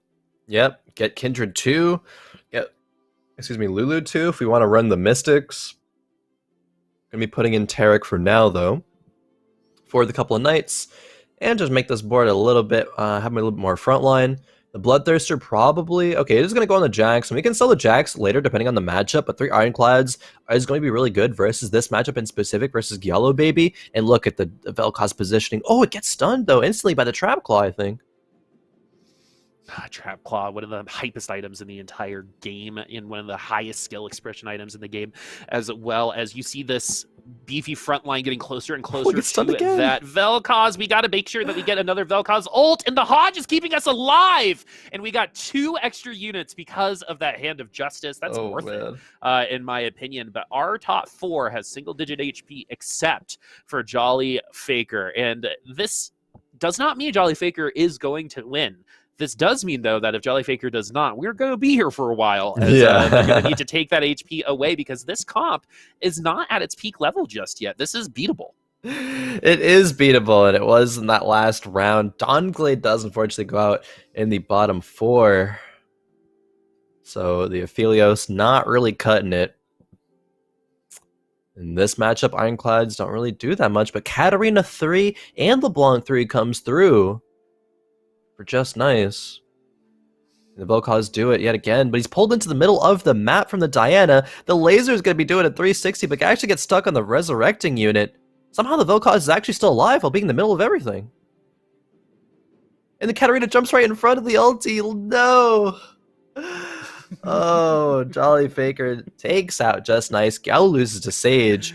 We're at our top 2, and it's going to be a Draven Mordekaiser comp versus Vel'Koz. Draven does have GA, though, so won't get one shot by the Vel'Koz laser. So that GA might be the way we take the win here, as we could potentially get more Teemos. There's something about buying a Teemo, even though you're doing damage to yourself, that I just can't help myself from doing. But even if it doesn't fit in the comp. But this positioning with Vel'Koz is going to be mega important. So we are waiting until the last second. Let's see if we guessed correctly. And it's going to be really hard for this Vel'Koz actually to get a nice ult at first, as it's going to be a flat line. You're either only going to ult the Draven, or you're going to ult the rest of the team, as the Draven survives, along with a beautiful Kindred ult from Sage. Yeah, Jolly Faker's Kindred is going to go off right now, but the Vel'Koz is actually getting attacked by the Draven from Sage. The Vel'Koz goes down. There's not going to be enough damage from Jolly Faker to get through the rest of this board, it looks like. Mordekaiser's still alive. Forgotten Mordekaiser. Kindred cannot ulti yet again. No. So, we might not see Sage pull the round all to his side, but at least we're going to see that one go over to Sage. Yep. Everyone get comfortable. I think we might be here for a little while longer, as it's going to be the Dawnbringer spat for Jolly Faker. Where are we going? It's going to be the Shadow Rod. Yeah. For Sage. Okay, make a Shadow Ionic. Ionic Spark.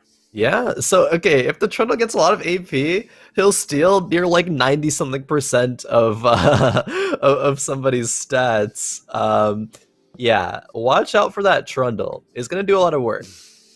Trundle is the king of the trolls, and you're going to find out why here in a second. If this Ionic Spark does get a lot of use, which it should, because this is got some spellcasters here.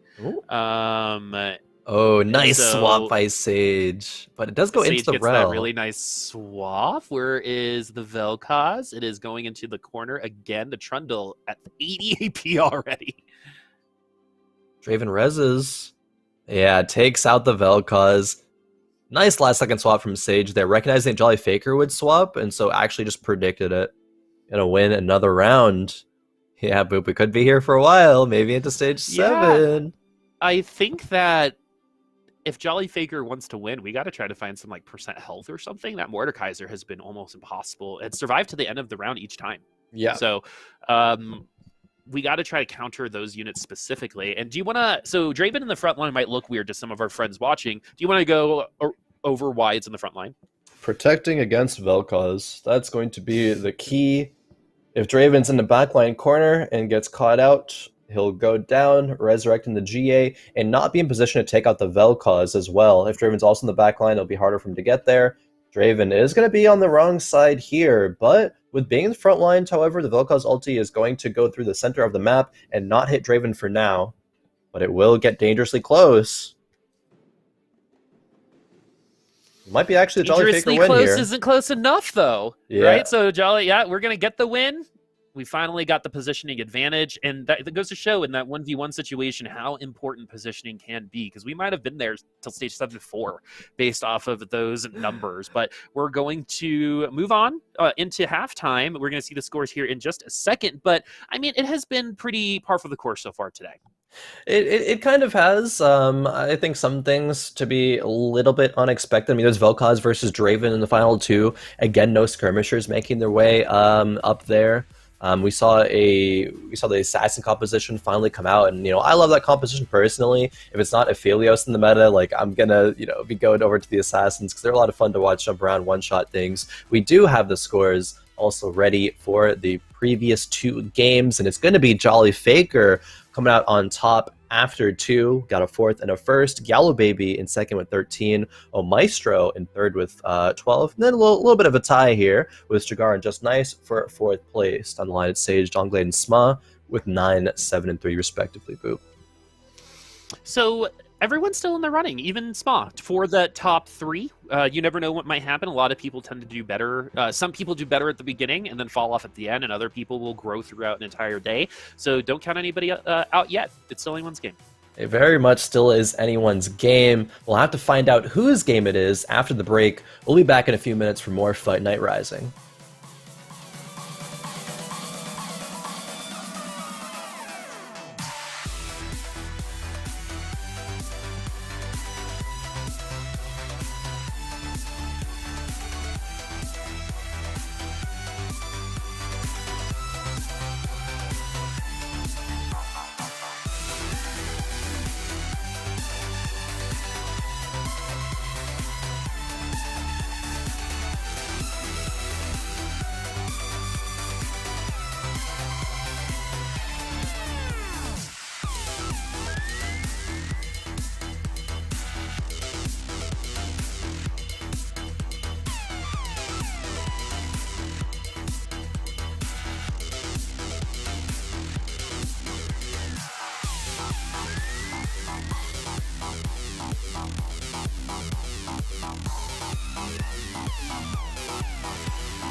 Hello, everyone, and welcome back to Fight Night Rising. 2 games already played and 2 more left to go.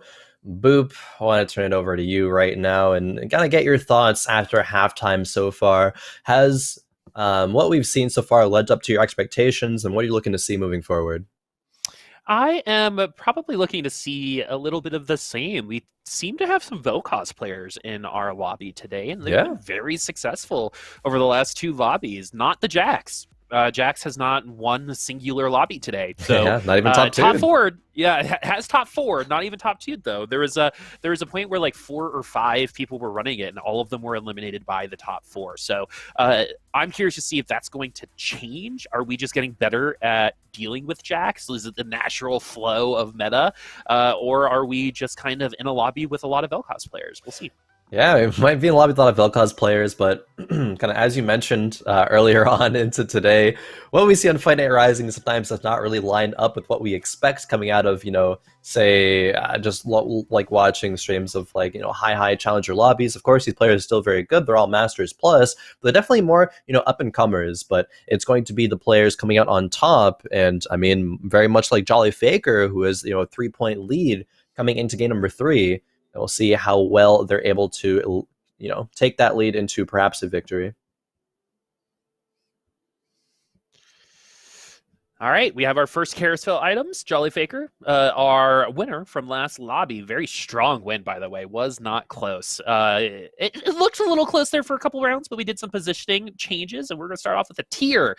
And starting off with the tier means that we might still be looking for some magic damage. I know it's just the first go round, but the tier kind of really points towards a certain direction, in my opinion. Yeah, the tier is a pretty flexible item. I mean, items that I can think of the top of my head that tier goes really well into in the early game are going to be blue buff, Shojin's, Redemption. Not really Hodge. I mean, there's the possibility of Hodge there, but it's definitely a lot less flammable than previous sets.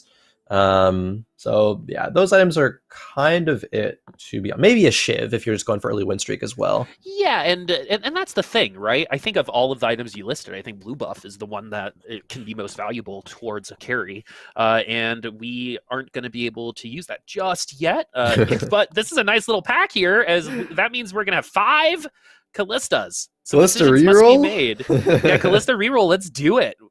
Why not? Because it's not amazing. Yeah. You can run a bomb Callista with items on the Callista, for example, because Yeah. Callista can hold some good items for an abomination, but that's not really what you're. I feel like you kind of like read that comp and then go that way. It's not something that you tend to force. It is a possibility. I'm going to say that very hesitantly because I have seen in I believe a previous patch where Callista 3 A-bomb comp was actually a thing. I'll say hesitantly. I think like Bebe maybe ran it a couple of times and it did all right. But I mean, I guess the one scenario you might go in is when you have 5 Callistas on 2-1.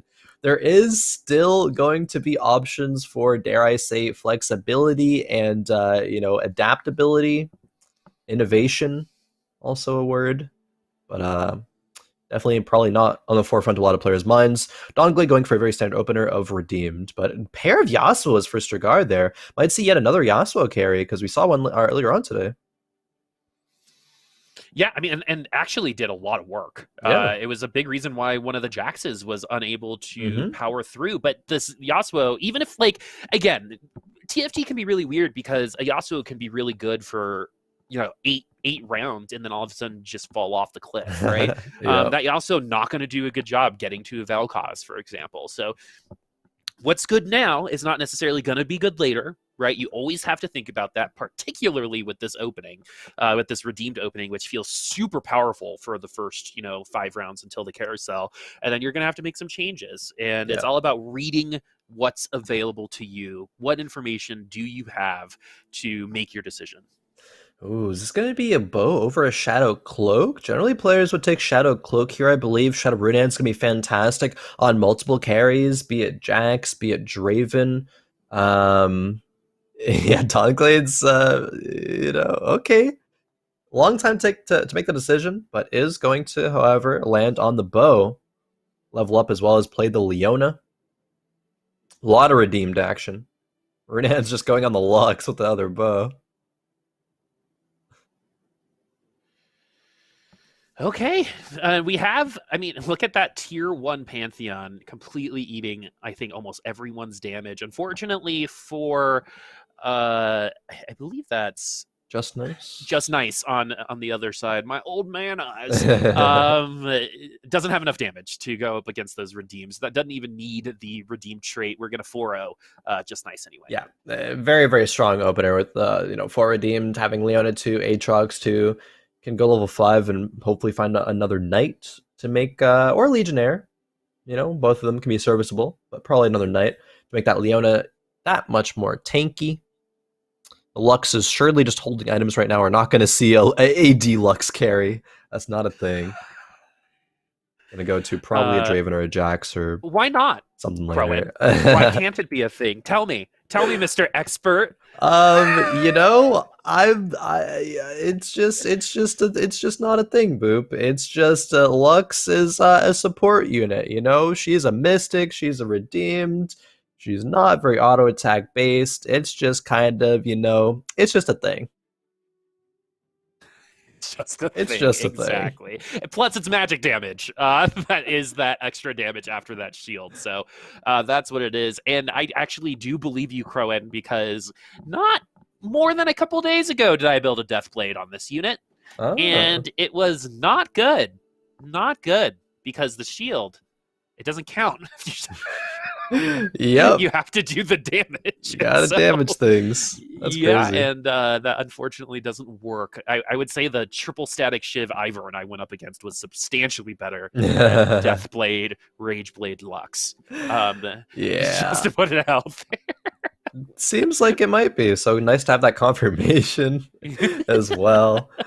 Oh man, Jolly Faker is very, very low in this lobby already. Probably it looks like got 4-0'd by 3 matchups back to back to back. Or maybe 3-0'd, 4-0'd, 5-0'd. One of the two combinations there. Have to see how much gold they have, because surely they're making Econ open forwarding or something similar. Gyalu baby going for Jewel Gauntlet, gonna go for an AP composition.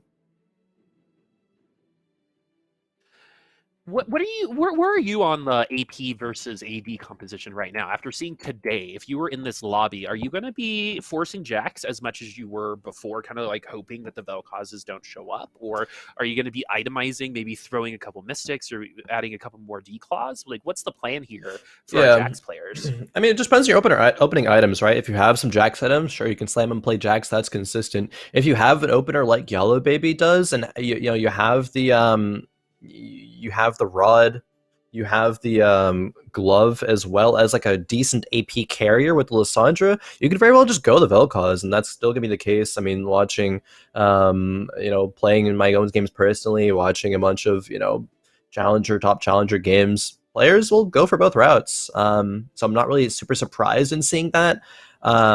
In seeing some players do it, I guess I'm kind of surprised in seeing a lot of players do it, but it just goes to show players have their specific preferences, to approach their games, and you put them all together in one lobby.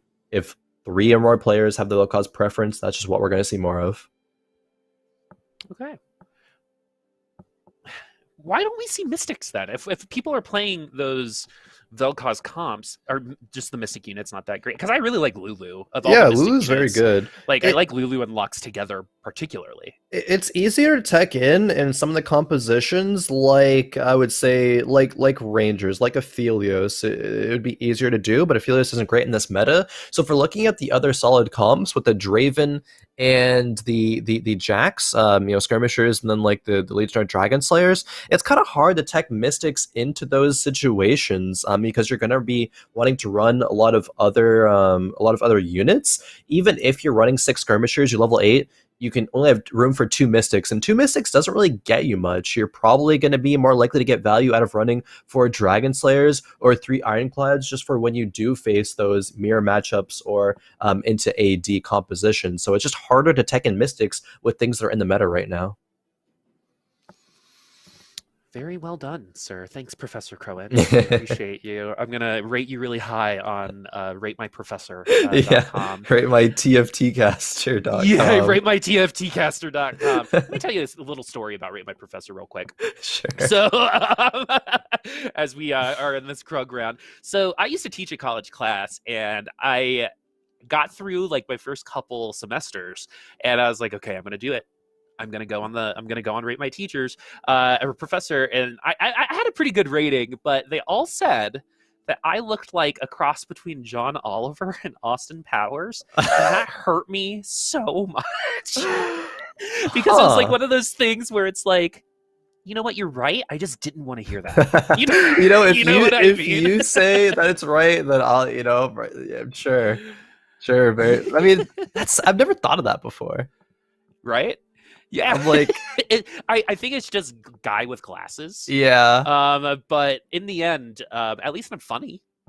There you go. You got that going for you. I got a great personality. Hey, comedy goes a long way. Yeah, there it is. And so does the I got Zephyr on married, so Nunu. I guess it works. Yeah, Zephyr on Nunu is fine. Anything with the belt on Nunu is going to be much better, as it's going to help with that ultimate. And the Thief's Gloves on Trundle also very, very strong, because Trundle can use almost every item. Turns into a tank every time we use that ultimate. We're going to actually take a little bit more damage. And we're going to have a lot of dodge because of that Shroud as well. We are going to lose out, but that could have been a lot worse if it wasn't for that Thief's Gloves, actually. Yeah, and look how much gold that Sage has, right? Gonna go to level 6 on 3-2 with having 50 plus gold to roll with if they need to stabilize. They can go 7 on 3-5 and roll down with this much gold as well and be pretty strong. 3 skirmishers thus far. Almost no Jax items, though. Kind of awkward. Gonna need some swords, some bows, and more cloaks. And it looks like it might very well be that 3-5 roll down after the carousel. 3-5 roll down. So 50 gold, 7th place. We're at 3-2, so we could hit that 3-5 if we don't start hitting. And unfortunately, we have not hit. We've spent so much time getting our economy going. We've lost a lot of HP, a third of our HP, and we only have 1 tier 2 unit. We're up against Tsmmaa. Yeah, some Draconics. I mean, maybe it's another Draconic player. Maybe this will go into a set.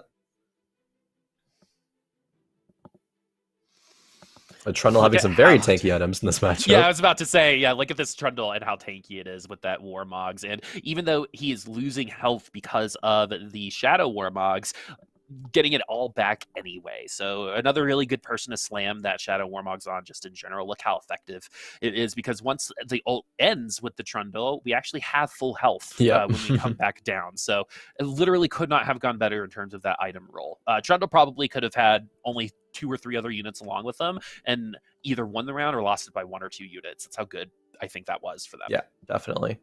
Draven being found naturally in the shop. Oh my, look at this Trundle. Double death cap. His HP is so different than last round, but when he actually steals some stats, it's going to be crazy. I wish they would right-click the Trundle. I want to see what percentages it is just baseline there. That's a lot of AP. A lot of AP indeed. I wonder if we're even going to get to the ultimate. Hopefully we do. So yeah, I don't know. Uh-oh, we might not with this positioning. We might not. Do you like how it's 1? Oh, okay, Grog has stepped up. Okay, we are going to get there.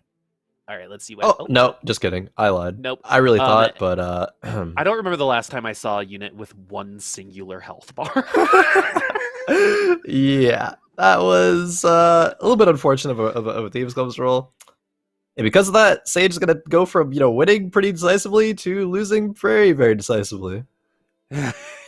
What a roller coaster of emotion. We're not here to have the tried and true. We are here to ride that roller coaster, and the Trundle is in the front row right now. That's why I think Thieves' Gloves is such a fun little item, just in general, right? It provides a little bit of excitement. When it rolls well, and when it doesn't, you're like, okay, what am I going to do this time around? As we are going to re-roll again on those items. Trundle just hasn't run off and stolen a couple of them with his singular Thief's Glove. Yep. And then I hope we see some rolling at 3-5, because we absolutely need it, in my opinion.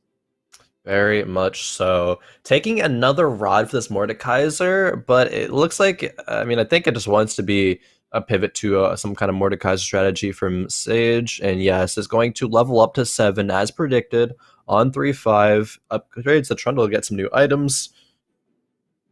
What are we going to find, though, in terms of units?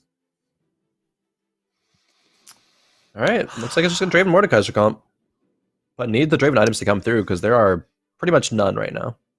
Yeah, the next armory is going to have a sword or something to go along with it because Yeah, sword or bow minimum. Yeah, we still aren't in a place where we can decidedly win rounds and feel comfortable at 52 HP. We definitely got stronger, and we might be able to get it done because of this Trundle item roll, which is very strong, other than the Sunfire Cape, but it's going to eat through a lot of the HP, so the Draven can step up and get into that back line, but the Jeweled Gauntlet is not going to go the right direction, but it might be able to take it one shot away from this Draven, and Gyalu Baby is actually going to lose for the first time in a bit. Yeah, Gyalu Baby loses. Sage with the level up is going to preserve HP, much needed at this point, being already at 52 towards the bottom. Still 20 gold left is about the lowest that you're usually willing to roll down on that 3-5 level 7 power spike. Trundle not having great items here, but it's not terrible. It's not like the double death cap. So will still be tanky enough. Scanning out the lobby, it looks like there is an assassin gamer. And there is a bunch of AD compositions. Not really any Vel'Koz that I'm seeing, at least on that initial scout. Maybe I missed one. But definitely a shift over to AD comps. Okay.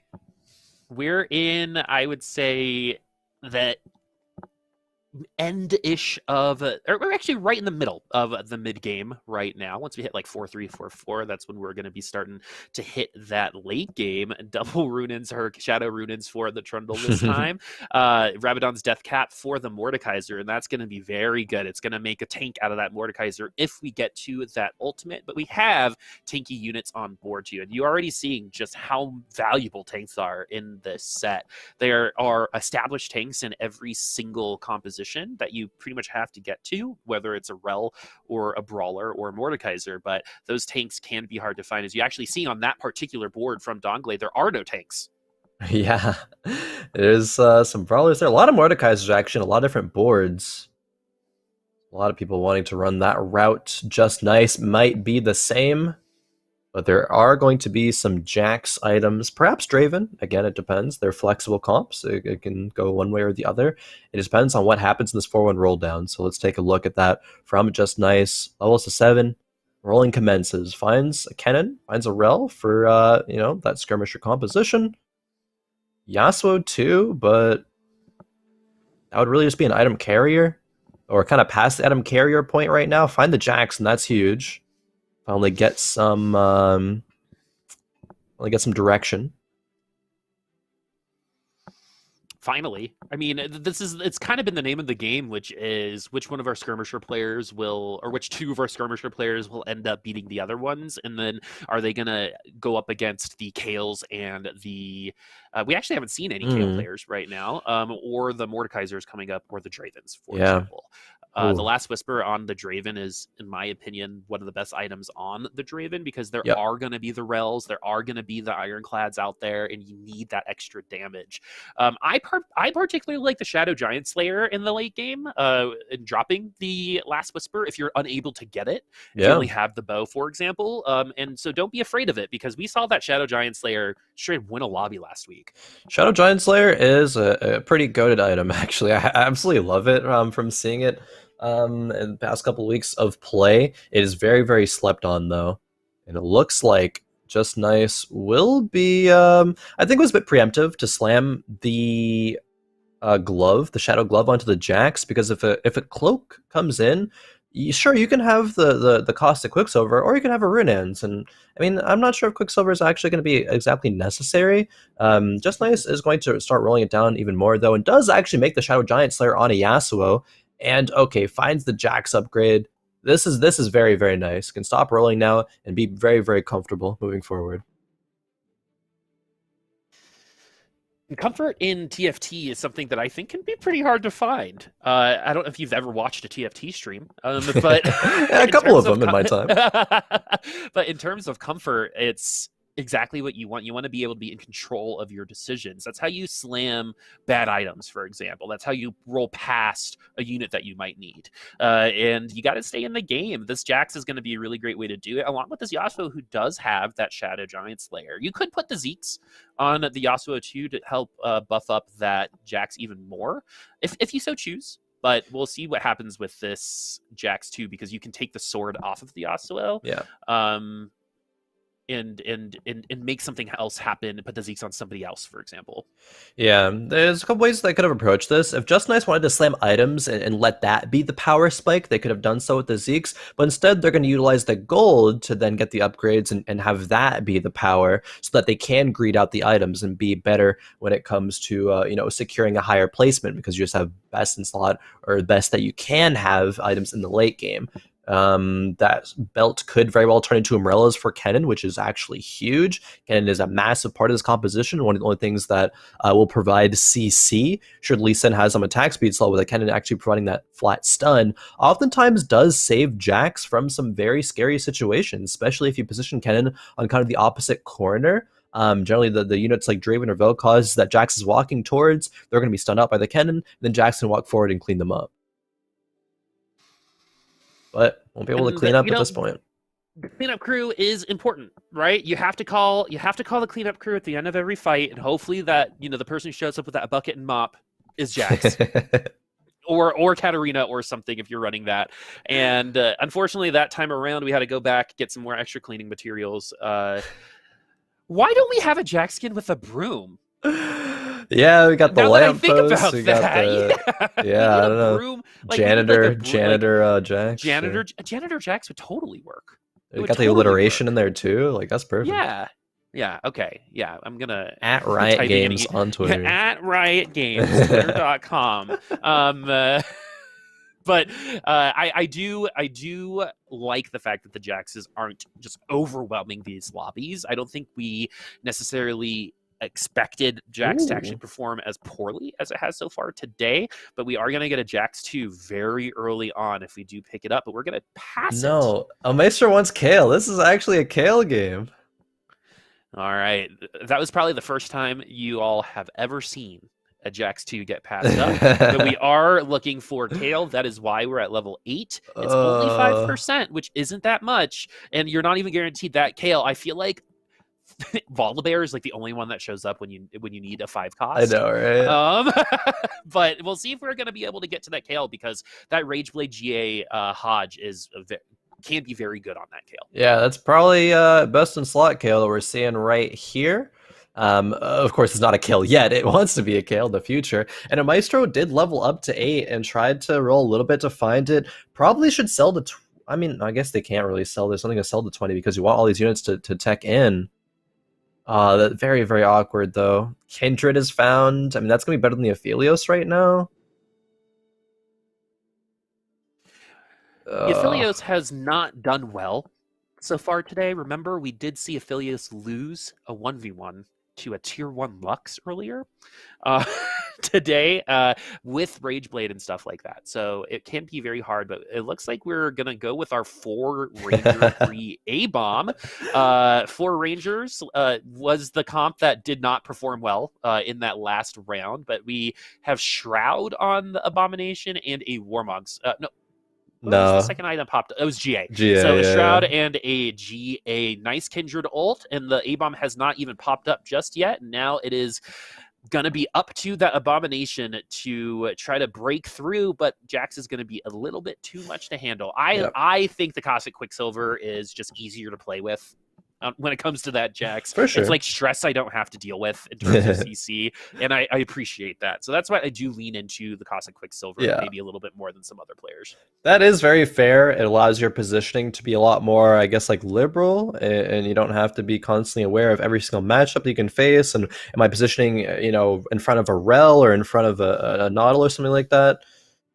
Omaestro is now starting to think about the pivot. They're selling all the units that they don't need and buying ones that they do, of course. And that's going to be a 4 knight, mystic, and just buy time for the Kayle to ascend. That's going to be the key. Kayle needs to be active for 20 seconds before she gets to that point where she can clean up the whole board. So Maestro really needs to roll down to 0 and pray. And yeah, running that last round with 4 Rangers and only a Varus 1 was very much not it. This is going to look to be a bit better, I guess, with the Varus 2, but we found like 3 Heimerdingers in the shops, but 0 Kayles. And Kayle is not a comp that's contested that much, so it just feels like a very much low roll if you're finding all these other units, but just never the Kayle if you're a Maestro. It reminds me of I swear Kayle is real. I'm dating, that person. They go to the school across the street. I swear. You might have never seen them, but they're there. Yeah, they're real. To you. They're real. Kayle is real, is in this pack. Hopefully, we've seen a lot of Heimerdingers, but no Kayles just yet. We might be able to have a good loss here. Getting a 2-person loss is not that bad. Yeah. And that does look like that's going to be where we're going to be. Precisely that. Tsmmaa getting the win there in that round. That's not how you say it. There's sometimes where you say things like Legionnaire or like player names, and I just can't do it as good as you. So even trying, I feel like I'll just fall flat. So I have to leave it to you. I appreciate that. Yeah. I love being appreciated for the unique skills that I am able to deliver to the people watching. Tsmmaa is on fire. Maestro, though, trying to find another way to get to that top 4. We've transitioned a little bit. 4 knights this time, which is the Kayle comp. That's where you want to be, but minus we're missing something. We have a Taric 2 already. That's good. No Kayles. Ooh, Taric 2 on the side of gyalu baby as well. Gyalu baby running a Karma composition with Shadow Blue and a Shadow Giant Slayer. Huh.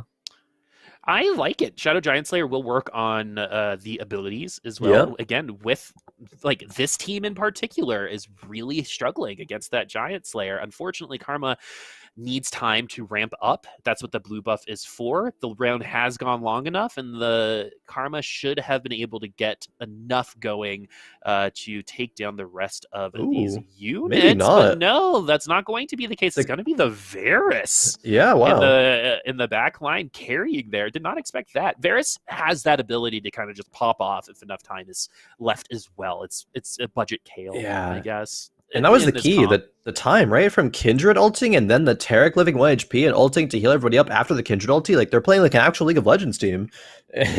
Like, the micro actually was so insane. Bought Varus a lot of time. But rolls are still coming through from Maestro, but no Kayle yet. Maybe in the carousel? 5-4 carousel?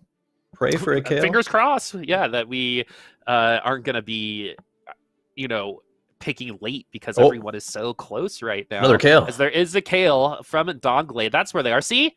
That's where they are. The one Kayle. Yeah, the one Kyle is going to get locked up by the Thresh, who has Zephyr pretty much in their back pocket, as the Kindred also going to ult really early, so not a ton of benefit from that Kindred ult. And also that Rel stun not very good either, so really good positioning from Maestro right now, but enough time has passed to where the Kayle has ascended completely. No one is focusing that Kayle right now, so this Kayle should end up winning. Too many units remaining, and so Kayle won. That's what we've been wanting to do this whole time on Maestro's board. But we're going to go back to first place, who just lost, which is a Tsmmaa, and we're running 4 brawlers here. 4 brawlers still with 3 Dragon Slayers. That's not really something you see so late, but that is exactly why you're seeing 43 HP at the top of the leaderboard. By far the closest the top side has been today. Yeah, 100% agreed there. It is the closest the top side has been. The bottom side's very, very close as well. Gyalu Baby did go out. I believe Gyalu Baby was one running the Karma, but probably took a pretty thick loss there, unfortunately. Drops an 8th. How is Tsmmaa going to transition to level 9? It looks like they're not going to spend their gold to go it right now. Maybe it's just going to be Oh no, I mean they had Kale on the bench, but that's more of just a denial. I guess if they're able to get Kale too, they would replace the Draven, but it's just gonna be a level up to 9 right now and put in some Forgotten. This is one of the more, I guess I'll just call it unorthodox boards that I've seen. Because with the 4 Brawler being the sole like kind of front line, but it's really just Draven Mordekaiser comp, but no 4th Dragon Slayer is here. You don't have the other units as either. This is very strange, but it's working out decently enough. I mean, anytime a Dragon Slayer is going to get a kill, I mean, it's going to help everyone else. And what do brawlers miss out on? It's damage. And so the Dragon Slayers give those brawlers a little bit of damage, and they're able to take down a couple more units. This one is going to be actually pretty close with the Ivern, the Beetle, and Daisy. Oh, no. I wonder who's going to win this in the end, because Ivern still gets the Revenant. I think Daisy's going to come back. Yeah. The Beetle's going to take down Set. I think this is going to be... It's actually close. Actually, yeah, I think it's going to be Warwick now that I'm thinking yeah, about it will be. Yeah, there it is. Oh, so man. Jolly Faker going to take... Oh, the tie, actually. Oh, the tie elimination. That is the worst way to get eliminated. No. I mean, it would have been Jolly Faker dying anyway. It's just Tsmmaa losing a little bit of extra HP. So, like, I guess we take those. But it's still, yeah, very, very much so feels bad. Tsmmaa now on a 2-loss streak. The comp is kind of getting outscaled. 3 players, single-digit HP. Cigar nearly. It's going to be on 12. 4 a top 4 as well. So 1 or 2 units are going to decide where you place. This is a potential elimination for Maestro. Has 8 HP, so we do have a little bit of a cushion, but unfortunately we still don't have Kale. No. A singular Kale. There are other places. Let's see if the Varus is going to be able to pop off again. We do get through the main tank, and we're pushing through that front line once again as it seems like Tsmma's comp has a little bit of a hard time getting through tanks themselves. So especially with that Mordekaiser 1, that's a big reason why Tsmmaa has lost 3 rounds in a row as only 1 elimination. It's just nice there. Nice. 2 people, 8-2, 12, 23, and 24. So anyone can still win this game. We're getting into elimination station right now after Dragon. We got a lot of Draven comps that we're seeing in this game. Still a lack of skirmishers, however. Should have expected it. This is fight night. Expect the unexpected. Exactly. This is where you can expect to see a couple different comps, where you can see double Rabadon's Mordekaiser, 4 Brawler comp still around at 5-7, which is unheard of. But, you know, I actually think that there's probably like a hyper roll brawler comp that can get you a top 4 as well with Gragas and Warwick, since they're both 1-cost units. And then you can kind of go Legionnaire or something after that. That's a pretty big upgrade. We're going to get to our ult a little bit faster, and with the type of comp that we're running right now, we need the time that Diana provides with that ultimate. Yeah, definitely. And actually, props to Natures for noticing this, one of the admins. But the players who are 1st and 2nd coming into this round have gone 7th and 8th respectively. So that opens up the lobby to be huge when it comes to who's going to win overall in tonight. Allows a lot of players some catch-up room. And this has happened to us before, almost. I mean, it's almost like we're in deja vu, where it seemed like we had a little bit of a lead, and then they dropped the ball in the 3rd game, and then the 4th lobby became anyone's game, right? I remember it was like 8-7-6-5-4-3-2 or something like that. And it seems like it's happening again right now. The big thing for Sage right now is the fact that we have Caustic Quicksilver on that Mordekaiser, so we're not going to get stopped up by any of that CC. We're going to be able to get a couple ultimates off and an elimination as well, but Maestro will finish in 4th. Yeah, honestly, for playing a Varus and never finding Kale, a 4th is a high roll. And to add insult to injury, Sage finds a Kale in the first shop after Maestro gets eliminated. Yikes. But either way, though, still props getting top 4 there. Duskglade's out in 5th. We're at our top 3. Tsmmaa is still slowly bleeding out, 24 HP, but perhaps a couple lives still left in the top 2. Striker, though, only one life left, 1 loss, and they will be out, probably. Whew, but that is only applying to Striker. So if you're Tsmmaa or Sage, you're probably okay with waiting around to save some money, potentially rolling into some other units. Deathblade Last Whisper for this Draven, but gets hooked by the Thresh. We have IE Bloodthirster on the other side, but I think this double Rabadon's the double Rabadons is going to be the game changer here. Yeah. Bloodthirster not going to be enough. And double Rabadons, again, going to help with the shield. Not truly a tank until we ult, but once we do ult, that shield is enormous. Definitely. And going to be coming into what could be the final round. Actually, already on 6-3. Kind of a quick lobby in this game, Boop. It's going to be a Draven Mordekaiser still with the Brawlers, but also against Draven Mordekaiser comp. Just less brawlers, but with some skirmishers as well. There is a Jax with Redemption and a Hodge. There, of course, are going to be the Trundle and the Pantheon, the Rel, the Ironclads. Ironclads huge into this matchup as well. Where can the Viego find itself? That's going to be a huge question. Can Viego get a good steal? It's going to be, I believe it's on the Mordekaiser it is. now, which I think if the Mordekaiser was unable to ult. The Rel stun. The Rel stun them out. Nice Diana ult. It's like a mirror. It's the Spider-Man meme with this particular matchup, but it looks like Tsmmaa is going to lose out again. And that'll be enough. Yeah. Yep, and that is it. Lobby 3 is over with Sage taking the W.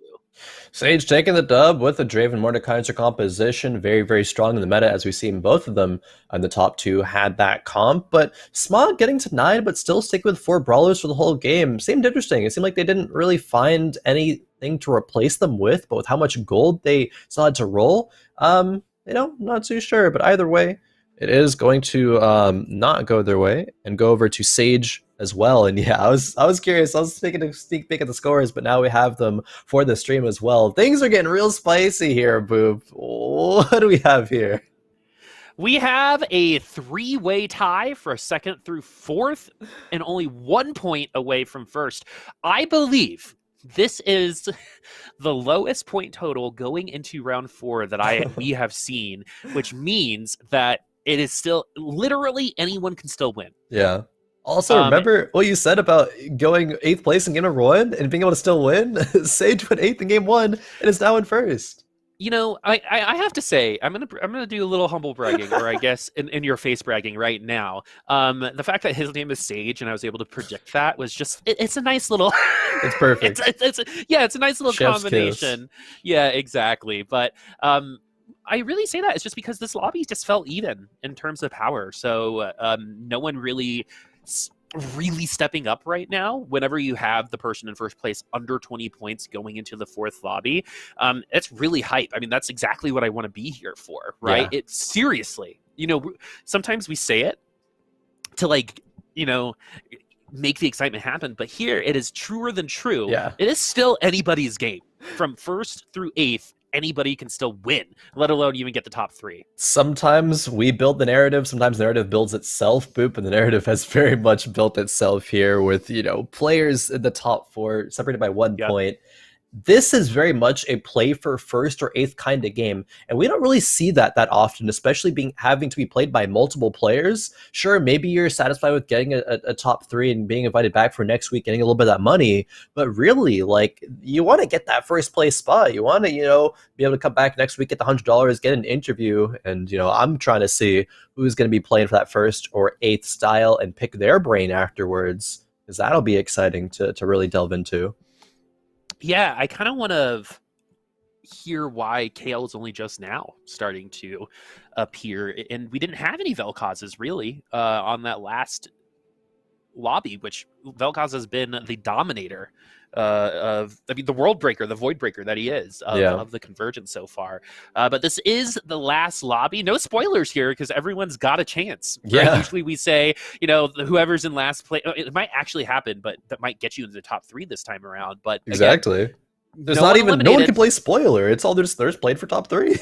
Yeah. So I mean, basically for the top 4, if you're currently in the top 4, wherever you finish is probably going to be where you finish. Yeah. If in the top 4 with each other, but we'll see if people like Maestro or that's nice or just nice are going to be able to kind of compensate for that a little bit by finishing a couple spots ahead. But yeah, anyone's game. I mean, our lobby leader got 8th in the first lobby. We're still at 19 points, and this game is going to be pretty crazy. You have to play a 1st or 8th style at this point. Like, there's no choice. Yeah, I mean, 2nd place might not be good enough. So, it really might not be good enough. You have to win. The only way that you can really truly affirm if you're in the top 6 that you're going to win today is by winning, right? So that's the goal. Win by winning, but no, definitely. Like I'm right there with you. Appreciate it. Right there with you. But you know what other casting thing I say a lot that is really dumb that I hear a lot of other people say too? It's the guy at the bottom needs to really pull it up. You know what I mean? Yeah, I feel that. So-and-so's in last place. They got to do a little bit better. It's like, yeah, cool. It's like, hey, maybe someone's listening to the broadcast and they weren't sure exactly who was in last place. So you say the exact person and say, oh yeah, they got to bring it back here because they're doing something else. And we're just catering to everybody here, Boop. Bottom fragger making sure, to pull it up. Yeah, making sure that everybody understands what's going on here.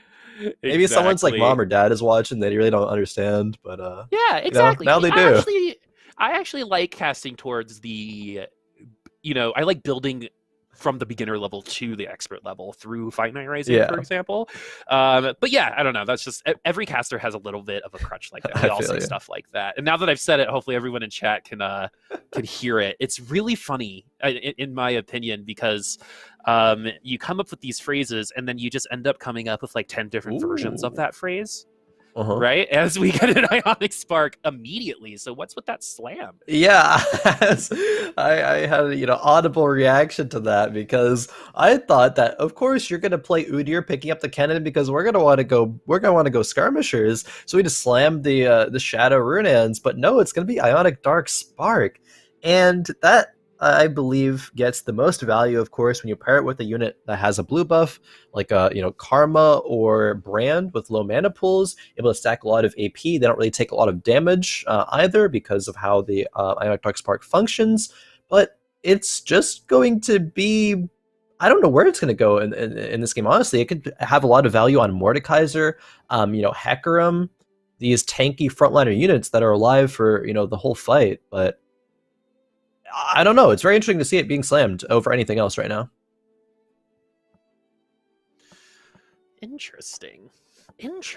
I like Ionic Spark. I feel like that's the first time I've ever said that. And the reasoning, I think it's just so cool when you have that like kind of like bloodbender type of situation where you have to do a little bit of pain on yourself to get a little bit stronger. Yeah. Kind of like Berserkers back in the day, when the lower health they were, the higher damage they did. Yep. I like that kind of concept. Also, this double redemptions on Aatrox, not awful, especially since you get that lifesteal to go along with it. You might get a couple charges of it, but we have just a redeemed opening once again for Jolly Faker. I guess the most redemptions I've seen on a board in stage 2 ever. One Emerson Leona, 2 on the Thieves Gloves, but yeah, Trundle 2, very very strong. Did opt to put it in over the Knight buff, and that is, of course, going to be the correct decision. And yeah, can steal Udyr stats, and where did the Udyr go is got eaten, got trolled. Yeah, the storage is not going to die. 3 redemptions, like, huh? Huh?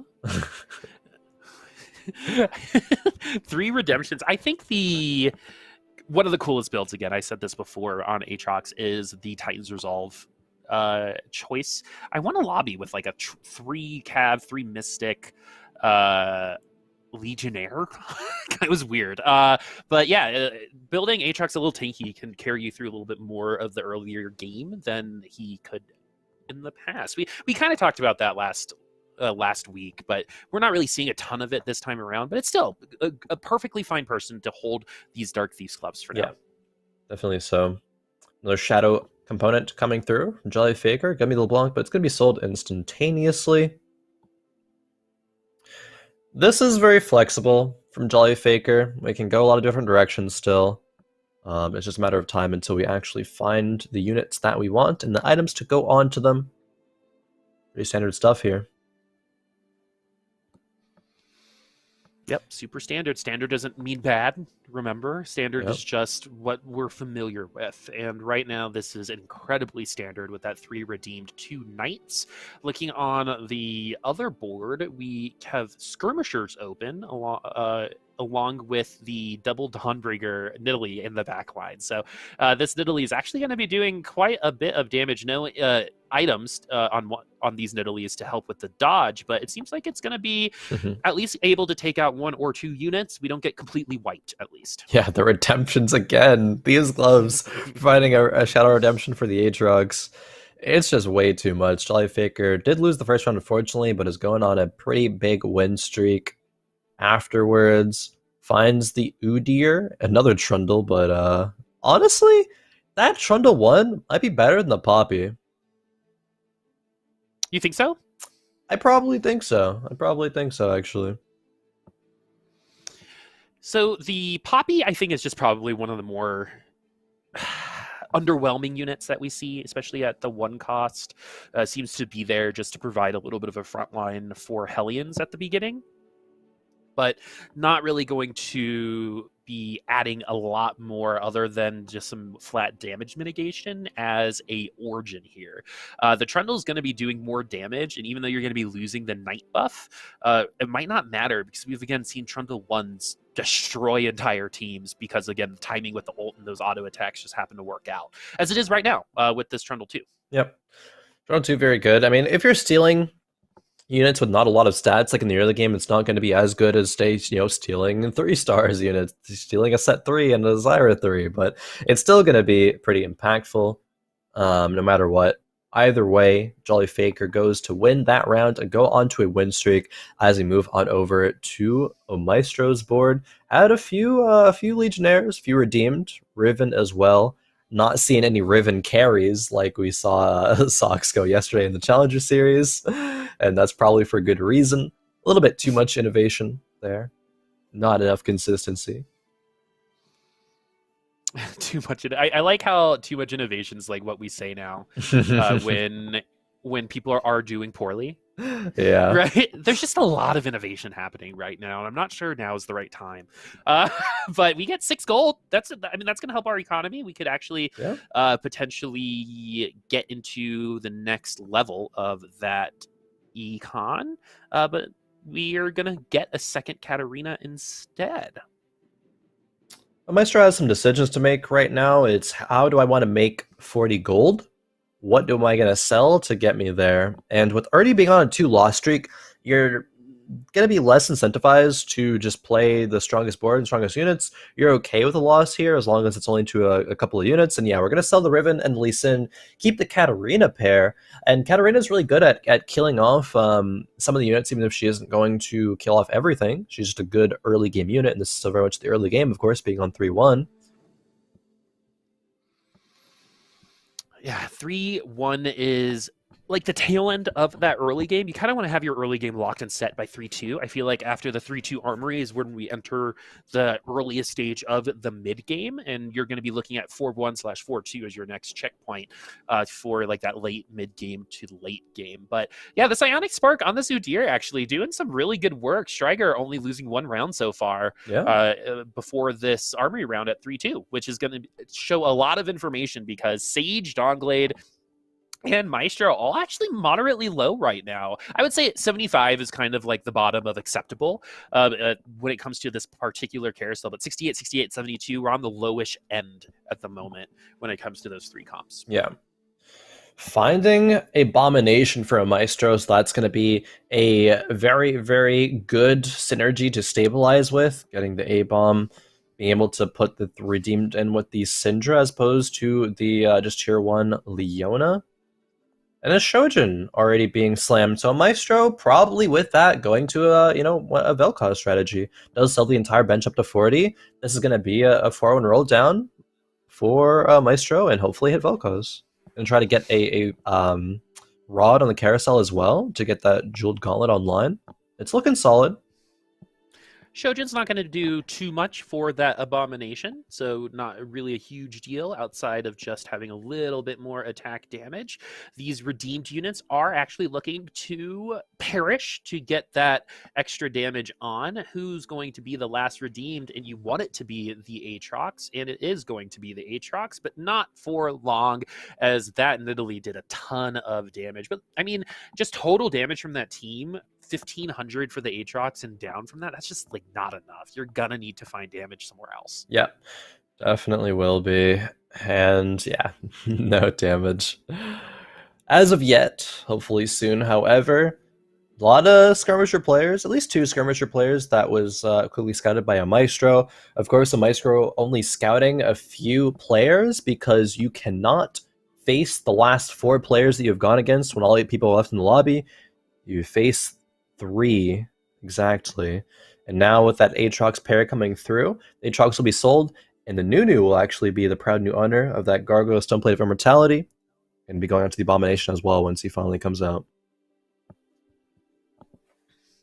That Lux ult does help out a lot of those units in at the back line, and at least we're going up against other tier 1 units, so this Abomination might actually be able to pull a victory out. Lots of shielding coming from that Lux, and remember that auto attack after that shield is very strong, and the Lux is going to be able to take 1 more unit down before perishing. Maestro, though, on a 5-game loss streak, but we're at 50 gold. 50 gold, 5 loss streak. First pick on Carousel.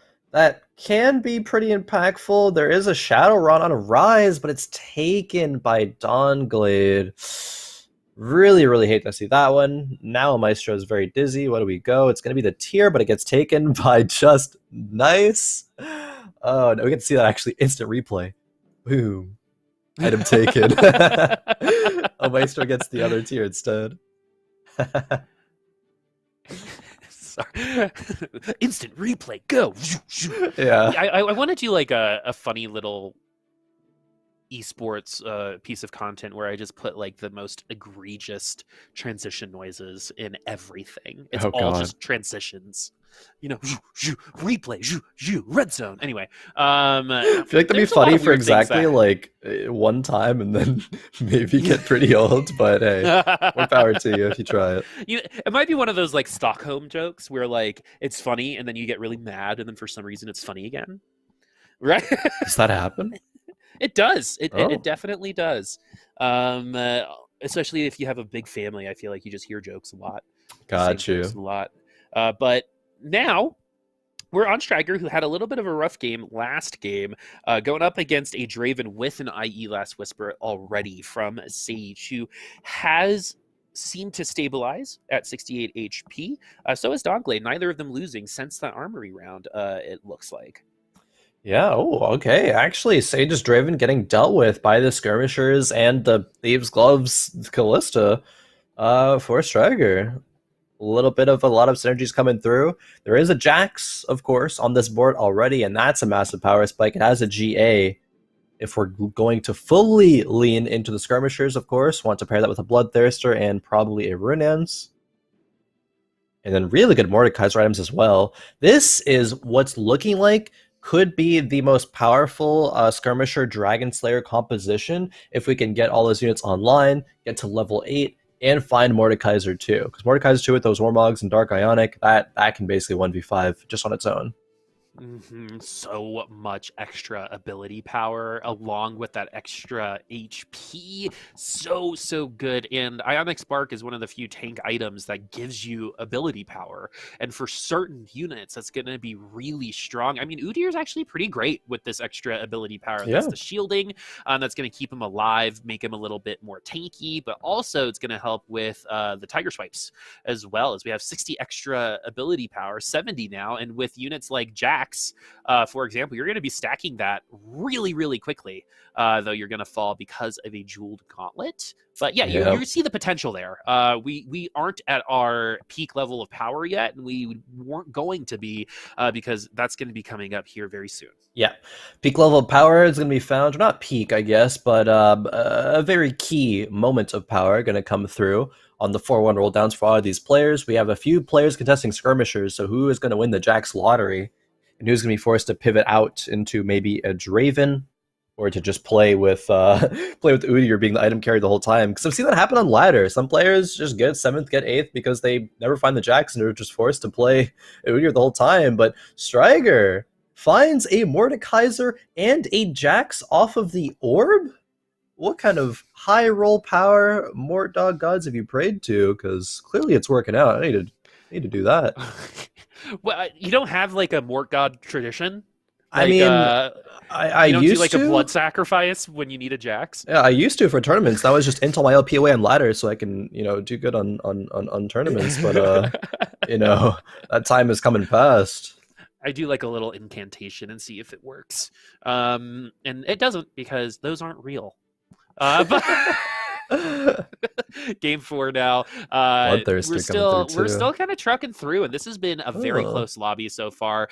We have the Jewel Gauntlet on at Maestro, who does like this Vel'Koz, does play it pretty frequently, but we're going to need a second ultimate to get through these skirmishers. A beautiful A-bomb knockup. That might have actually helped that Vel'Koz get to that second ultimate, and maybe even continue to compete for that top 4 for Maestro, as we've got a nice amount of HP for Striker right now, but very, very close to the top 3. This is actually kind of weird. I actually don't like this from Striker. I think they're keeping themselves a little bit too open when it comes to flexibility.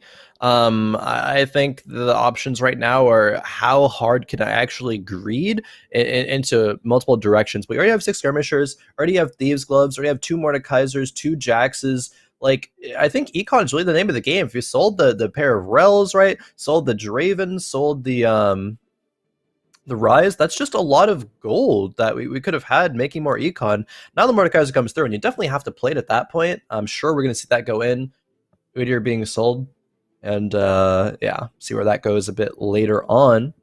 But Dark Redemption on the Trundle and regular Redemption. Draven composition from Sage. Some Mystics as well. Kindred and Lulu coming through. I love Lulu, especially with units like Draven. It's 70% attack speed at tier 1 for the closest units. Beautiful Kindred ult, giving this Draven another opportunity to get some lifesteal back. Yeah, and it looks like enough. it might actually happen. Remember, after that ultimate, she gets it. It's going to be up to Wolf. And it's going to be a 1-unit win from Maestro. Double Jeweled Gauntlet on that Vel'Koz. So that's the strongest in terms of damage potential that we've seen so far from that Vel'Koz. Definitely. The only thing that can surpass the Vel'Koz in that damage is I've seen maybe like double Shadow Death Cap. Or actually, a very funny thing that you can do with Vel'Koz is pair him next to a unit like Karma or Brand with the blue buff and go double Dark Ionic Spark or Ionic Dark Spark, and that AP will stack up very, very quickly, and it does actually insane damage. Very hard to get to, but is kind of funny when it works out, and strong. Mm-hmm. Well, and the cannon is going to get into that back line, so it's going to get a lot of value out of that Ionic Spark as well, because it'll be next to everyone who is going to be ulting, except for this version, who is going to fall right away. But I think you guys saw exactly what I meant. It just didn't come to fruition this time around. And while the Kindred ult is going to help the Draven, not for much longer, as Varus really showed up today. He's been the unit today that has, I think, overachieved, doing a little bit of extra credit. Yeah, Varus is solid for a pivot unit. Generally, you're not going to stick with Varus for the whole game unless you just never find your Kale, like happened earlier. Hey, it got top 4. It did get top 4. Barely, but it did, and that was impressive. So definitely, I'm with you. Like, props to Varus for that one. Solid unit. Sage grabbing a glove into Kindred. No items to combine, at least as of right now. Gonna hopefully get one from the Raptors, because you're not really guaranteed to get one, I guess. You could still end with 13 components, which is what Sage would be at right now. You can high roll like up to 15, though, I believe. I always have one extra component after Wolves without fail. I actually think that's really interesting, because one of the carousels after the full item carousel has like a substantial amount of components to, I think, purposely help you either pick a full item or finish that component for you, which could be the better option sometimes. But looking at Sage right now, who is on the struggle bot. It struggles on Fuggles just a tad. Really good Draven items, but unfortunately not a lot of power coming from that Draven just yet. Draven 2 needs to be on the menu in order to catapult us to that top 4. Yeah. And we're going to be doing it with natural lifesteal too with that ultimate. Strigara now has a Shadow GA, Shadow Warmogs, and the Shadow Ionic Spark coming through. Attacks very slow, but the hits that he's going to be doing are very, very, very hard. However, the Trundle's going to steal the stats, but the Resurrection comes through. Mordekaiser's second chance. Look how much AP Mordekaiser has. Already 300 stacks and climbing. Oh, the Kindred ult, though! Kindred ult's too good. That was huge! Oh my goodness! That was hype. That was the hypest round of today. That was so fun to watch. Kindred MVP. Snaps for that Kindred right there, because that Kindred ult is the difference between winning and losing that round. That Mordekaiser almost made it, but got stopped up on the Trundle, which happens a lot.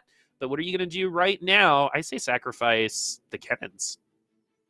Yeah, I mean, Cannon 3 could come through. Is going to sell the Nautilus 2 instead. Really wants that Cannon 3 power spike. It appears Ironclad option is now taken off of the table, at least for now.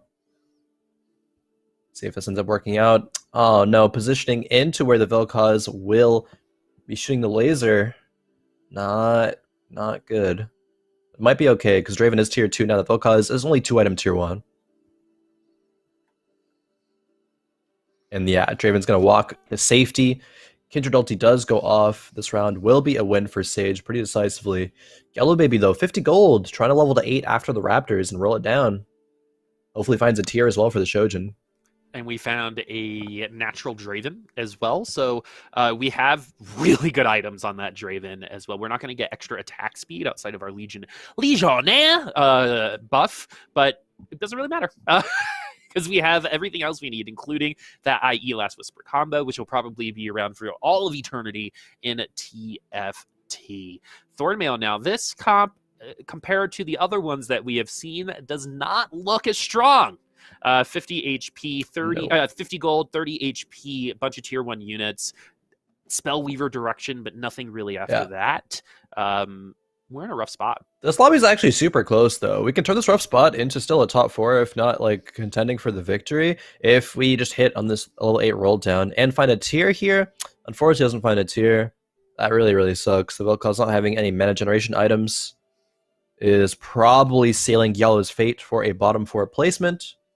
Finds the Rise 2 at least, but really, really needs that Vel'Koz 2 to come through. Probably not going to find it, though, with as many rolls as we have, because there are other Vel'Koz players in this lobby as well. But yeah, 50 HP for Tsmmaa in first, and 30 HP in 8th for Gyalu. That's one of the most narrow HP gaps that we've had in, honestly, any fight nights throughout first to 8th. Yeah. At 5-1, sometimes we actually get eliminations before Wolves. So the fact that everyone is here at particularly strong HP is a pretty good testament to the lobby that we have in terms of how even their skill levels are, as that was the worst possible time to get stunned from that Vel'Koz. But it looks like we might have gotten enough attention from that Lux, and the Syndra going to peel a little bit more. Is this going to be enough damage to get through that Mordekaiser? And the GAs. Yeah, so close. The second time that's happened too. Yep. The GA and the Jax, that's a tech right there. I mean, even if Mordekaiser wasn't there, the Jax still would have been able to clean it up. 6 redeemed, actually, for Gyalu Baby.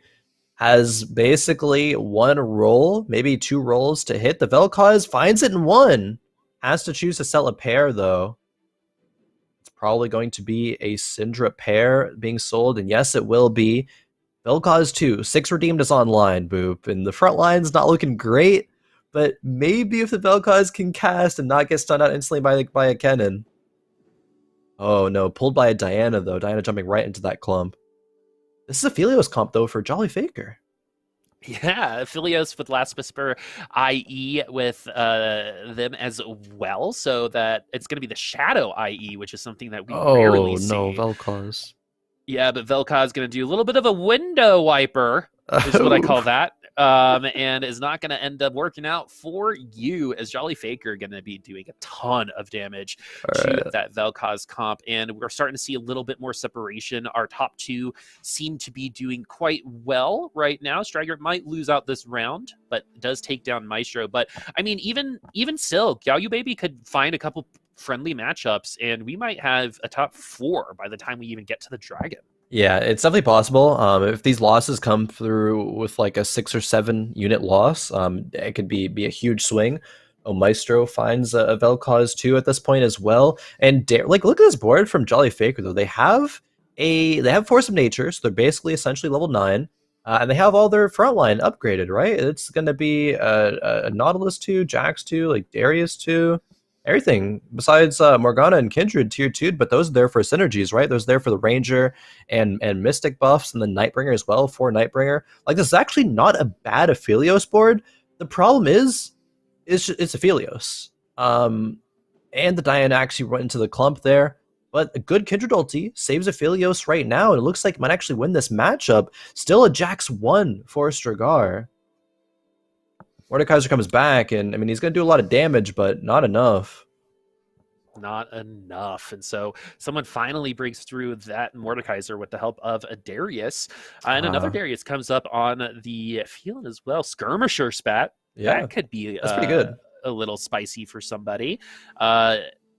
We are going defensive, though. So Tsmmaa went with the Gargoyle Stone Plate, and then we've got Sage with the GA, Jolly Faker with the Thief's Gloves. Yeah. Singular thief, by the way. Singular. Not thieves. Thief's gloves.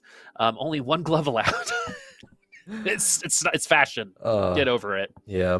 Unfortunately, Gyalu Baby goes 8th, taking back-to-back 8ths in games 3 to 4. Started off strong, but it's not really happening. Unfortunate stuff there. Yeah, and it was one of our returning players, and unfortunately is not going to be around for next week, but had a great week last week as the Thieves Clubs goes on Jax. And actually, this is not awful at all. No. The RFC is going to be nice. The Zeke's going to be really cool for that Aphelios. I mean, you might naturally get a little disappointed that you didn't see like a Bloodthirster or something, but this is a nice little consolation prize. I'm totally fine with this bronze medal here. Definitely. Diana jumps really, really good into the clump. She did get shrouded, however, so it's going to be longer for her to get her ulti off.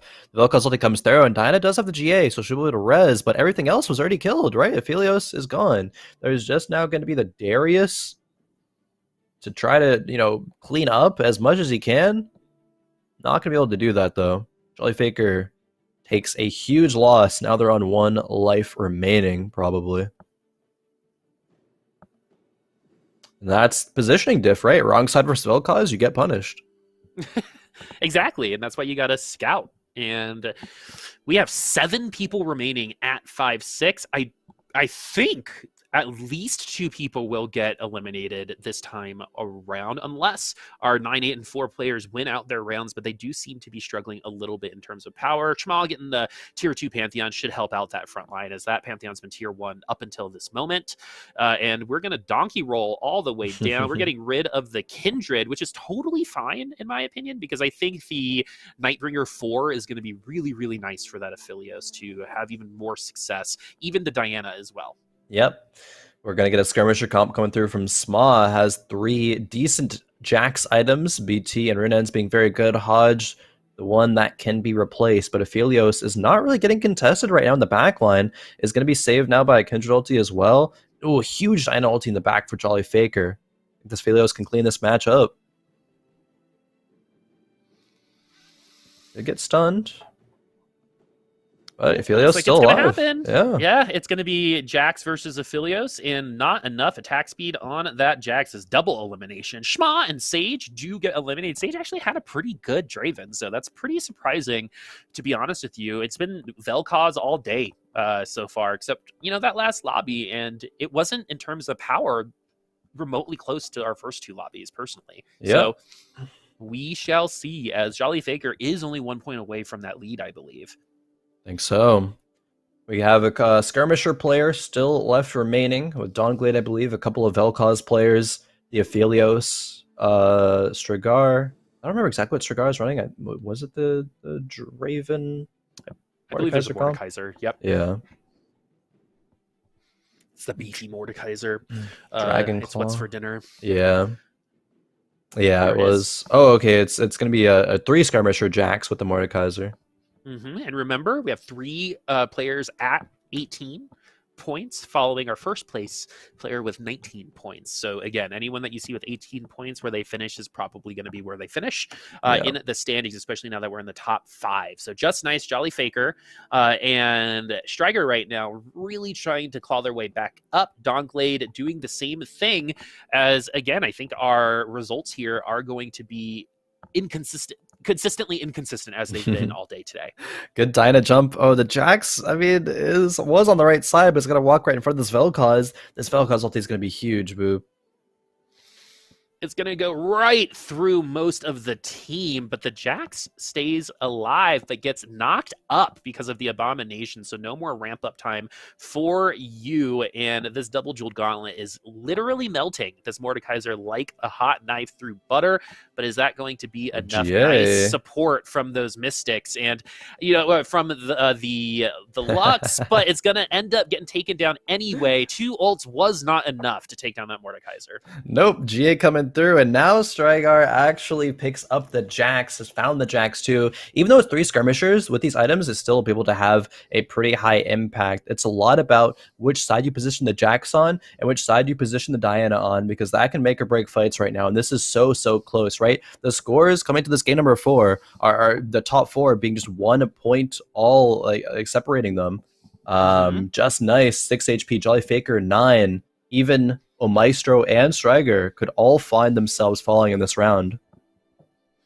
Oh my goodness, look at the power on the board right now from both players. It's going to be Aphelios versus the World, because the World is as big as the World Breaker, which is that Mordekaiser right now, who, by the way, trivia, all of their sound effects are made off of a guitar. Anyway, the Aphelios doing a pretty good job getting through that front line with that last Whisper, but there's just too much HP to get through. That was a Ghost comp.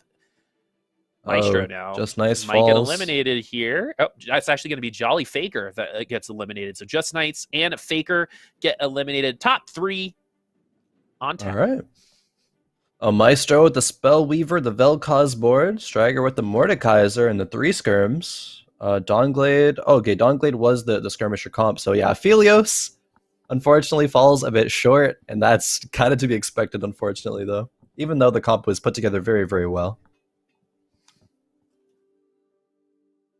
Good Shroud into the Jax and the Trundle. However, the Trundle Shroud is going to be way better. Ooh, but the Shroud onto the Vel'Koz is very concerning for Maestro. We are going to get to that first ultimate, and it's pretty well placed. That could not have gone better. We went windshield wipery with it, but that actually helped that time around. If Striker loses here, that is going to be an elimination. And it's going to be Mordekaiser versus the World again, but with a Trundle on the other team, it shouldn't be that hard to take him down, as Duskglade is going to finish in the top 2. So we've got Duskglade versus Maestro. Skirmishers versus Vel'Koz. Vel'Koz traditionally is pretty good into them. See if a Maestro can close it out with that in mind. Shojin being the pickup. Duskglade is going to grab the Rage Blade. Yeah, the best skirmisher performance so far today, interestingly enough. And are we going to get 3 lobbies won by Vel'Koz today? We very well might. Is it happening? We very well might. 3 A-Bomb, 3 Redeem Force Spellweaver is this very standard composition. Abomination is going to do very good into peeling. And by the time that it comes out, the Jax Quicksilver might have already expired, because it doesn't have the cost of Quicksilver, just has the regular one. No Runaans as well is going to make it harder for Jax to cut through a lot of these teams, or a lot of these units on this team. The Shroud from Trundle is going to find its way onto the Vel'Koz yet again, but maybe that's going to be an okay thing. It'll buy time for the Jax to come forward, and now the Vel'Koz cast comes through. Oh, it got interrupted though by Diana. Double Guardian Stoveplate, though, is going to help some of that line heal. Sometimes it's just wishful thinking, right? You got to look at it. But Maestro is going to fall. Duskglade will win out. Congratulations, Duskglade. Where did the standings finish? That time it was Skirmisher Yeah. taking the win. So double Vel'Koz, Skirmisher, and that last blanking on the third lobby winner.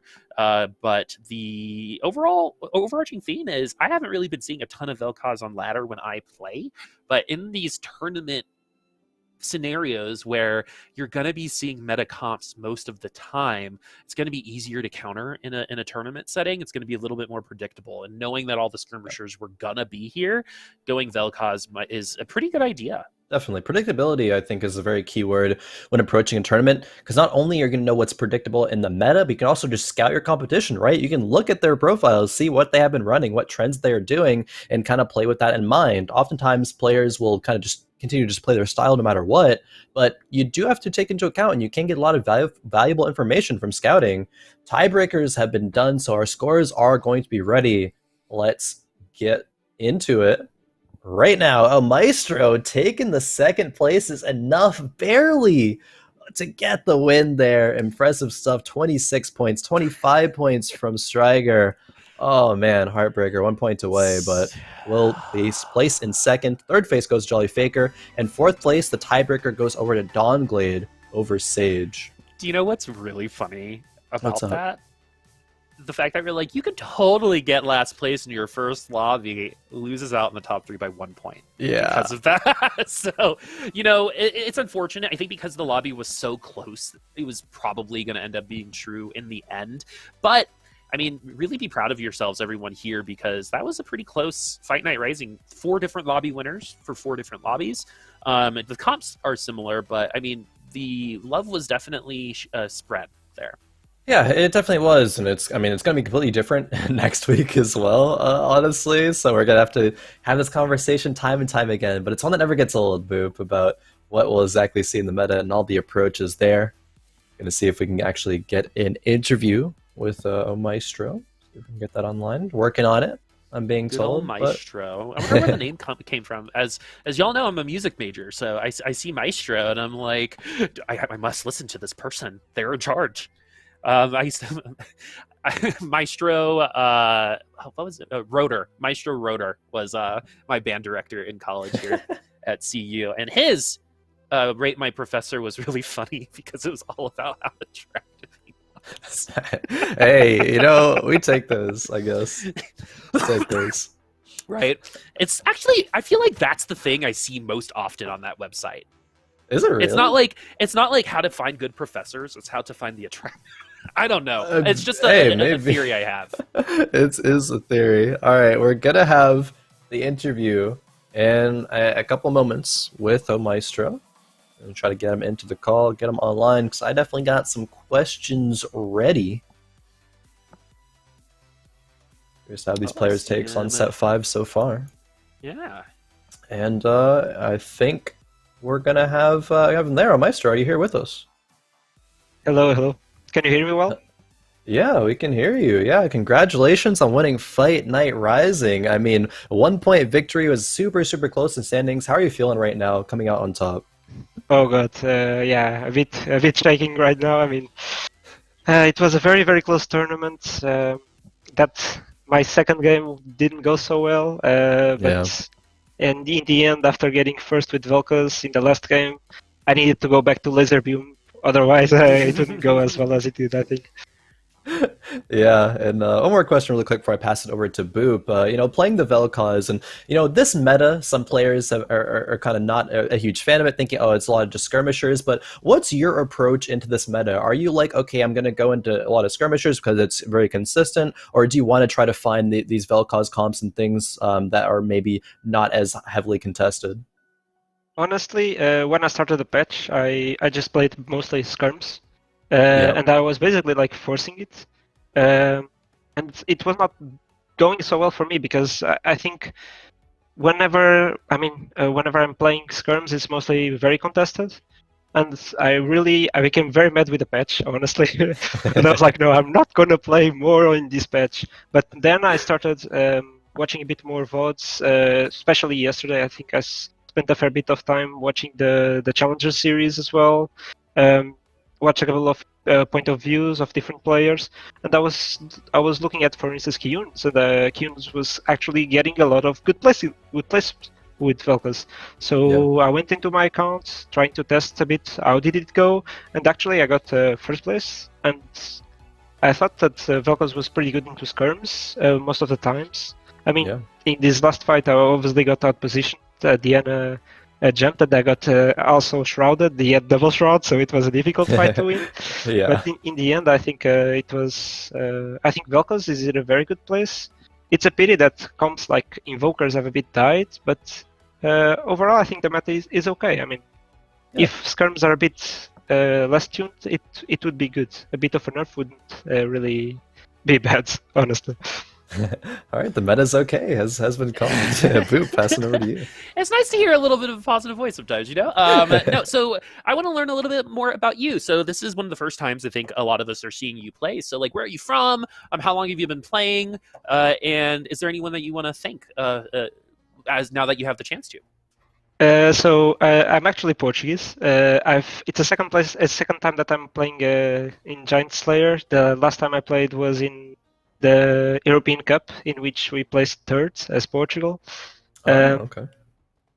I'm currently living in Belgium. Been around since set one. Didn't play that much competitively until I got the call from one of my Portuguese teammates who played last fight night, Tsmmaa, to join in the European Cup. And then I got a bit more into the competitive scene. But honestly, in Europe, the competitive scene is not as thriving as in the US, unfortunately, especially in Portugal, where it's kind of my community. In the end, there are not many tournaments, but I still like the game a lot, and I'm always looking forward to compete. So it was when I got called by Natures, I was a bit surprised because I was not expecting it, honestly. But yeah, it was very good to be here and to compete. Yeah, props to Natures, by the way. We don't talk about him a lot, but it's the TO on the back end doing a lot of stuff. Lake Fu as well. A lot of people in the flesh on the backside of things that you don't see doing a lot of really great work. But the last thing I wanted to ask you, my friend, is Europe is going through something called Eurovision today. Are you watching? No. Actually, I'm not watching. But I just followed, I think, 1 year in which Portugal had some chances, so I followed. But honestly, I don't follow it that much. Okay, y'all have a good song this year, so I might recommend it. They just made the finals, by the way. But anyway, last thing from me is, what's your streaming life like? Where can we find you? And if we want to keep up with your career, what's the best way to do that? So I'm at Twitch at /Omaestro TFT. So you just remove the W and that TFT in the end. I stream sometimes, but I'm not a consistent streamer. Normally I try to focus on competitive. I'm trying to stream a bit more whenever I have the time. I think just come join us or on Twitter also, Omaestro TFT as well. Come join me in the stream. We have a very good community, honestly, mostly around the Portuguese community. It's not very big, but very friendly, and definitely come join and watch me stream, and I will rate the other Portuguese boys as well. Great to hear. Thank you very much, Omaestro. Go check out Maestro's stream, but congrats once again on winning Fight Night, and we'll see you here again next week. Thank you. Bye-bye. Have a nice evening. You as well. And that'll do it for Fight Night Rising. We got a player who's a fan of the meta, Boop. Think of the meta's in a pretty good spot, especially with, what they mentioned, watching Challenger Series, watching Keane play a lot of Vel'Koz, and it did pretty well. And hey, I mean, they did lose the last matchup in the last game, as they referred to, but still, overall, Vel'Koz is still a good answer to skirmishers. The meta's not as doomed as all your favorite streamers might say, chat. Meta's still fun. Also, just generally a delightful person. Yeah. That was great. I loved that. Portugal represent, by the way. That was he seems like a very not well put together, like just really thoughtful person when it comes to this type of play, right? You need that type of mentality, I think, to be successful in an industry where you're going to fail more often than not. So I really, really like the fact that we get such a wonderful, delightful personality. That made me, he literally just made me, feel better about my day today. Nice. Even just laughing about Eurovision, right? It's just I love seeing them shine and show their personalities and really show us who they are. And I think we got that today from Maestro, which is awesome. We definitely did. I mean, this is the place to do it, right? To find these wonderful people, wonderful personalities, wonderful players. And, if you get a first, you're obviously doing something pretty right. So gonna be excited to see if Maestro can do a similar thing next week. But we'll have to wait until next week to find out more Fight Night Rising action. There's gonna be Challenger Series later tonight, 6 p.m. So make sure to check that out as well. But until then, that'll be it for myself, Khroen, and Boopasaurus. So we will see you all next time. Have a good night. Or afternoon. It's afternoon, actually. Early evening. It's not night. Fight Night Rising.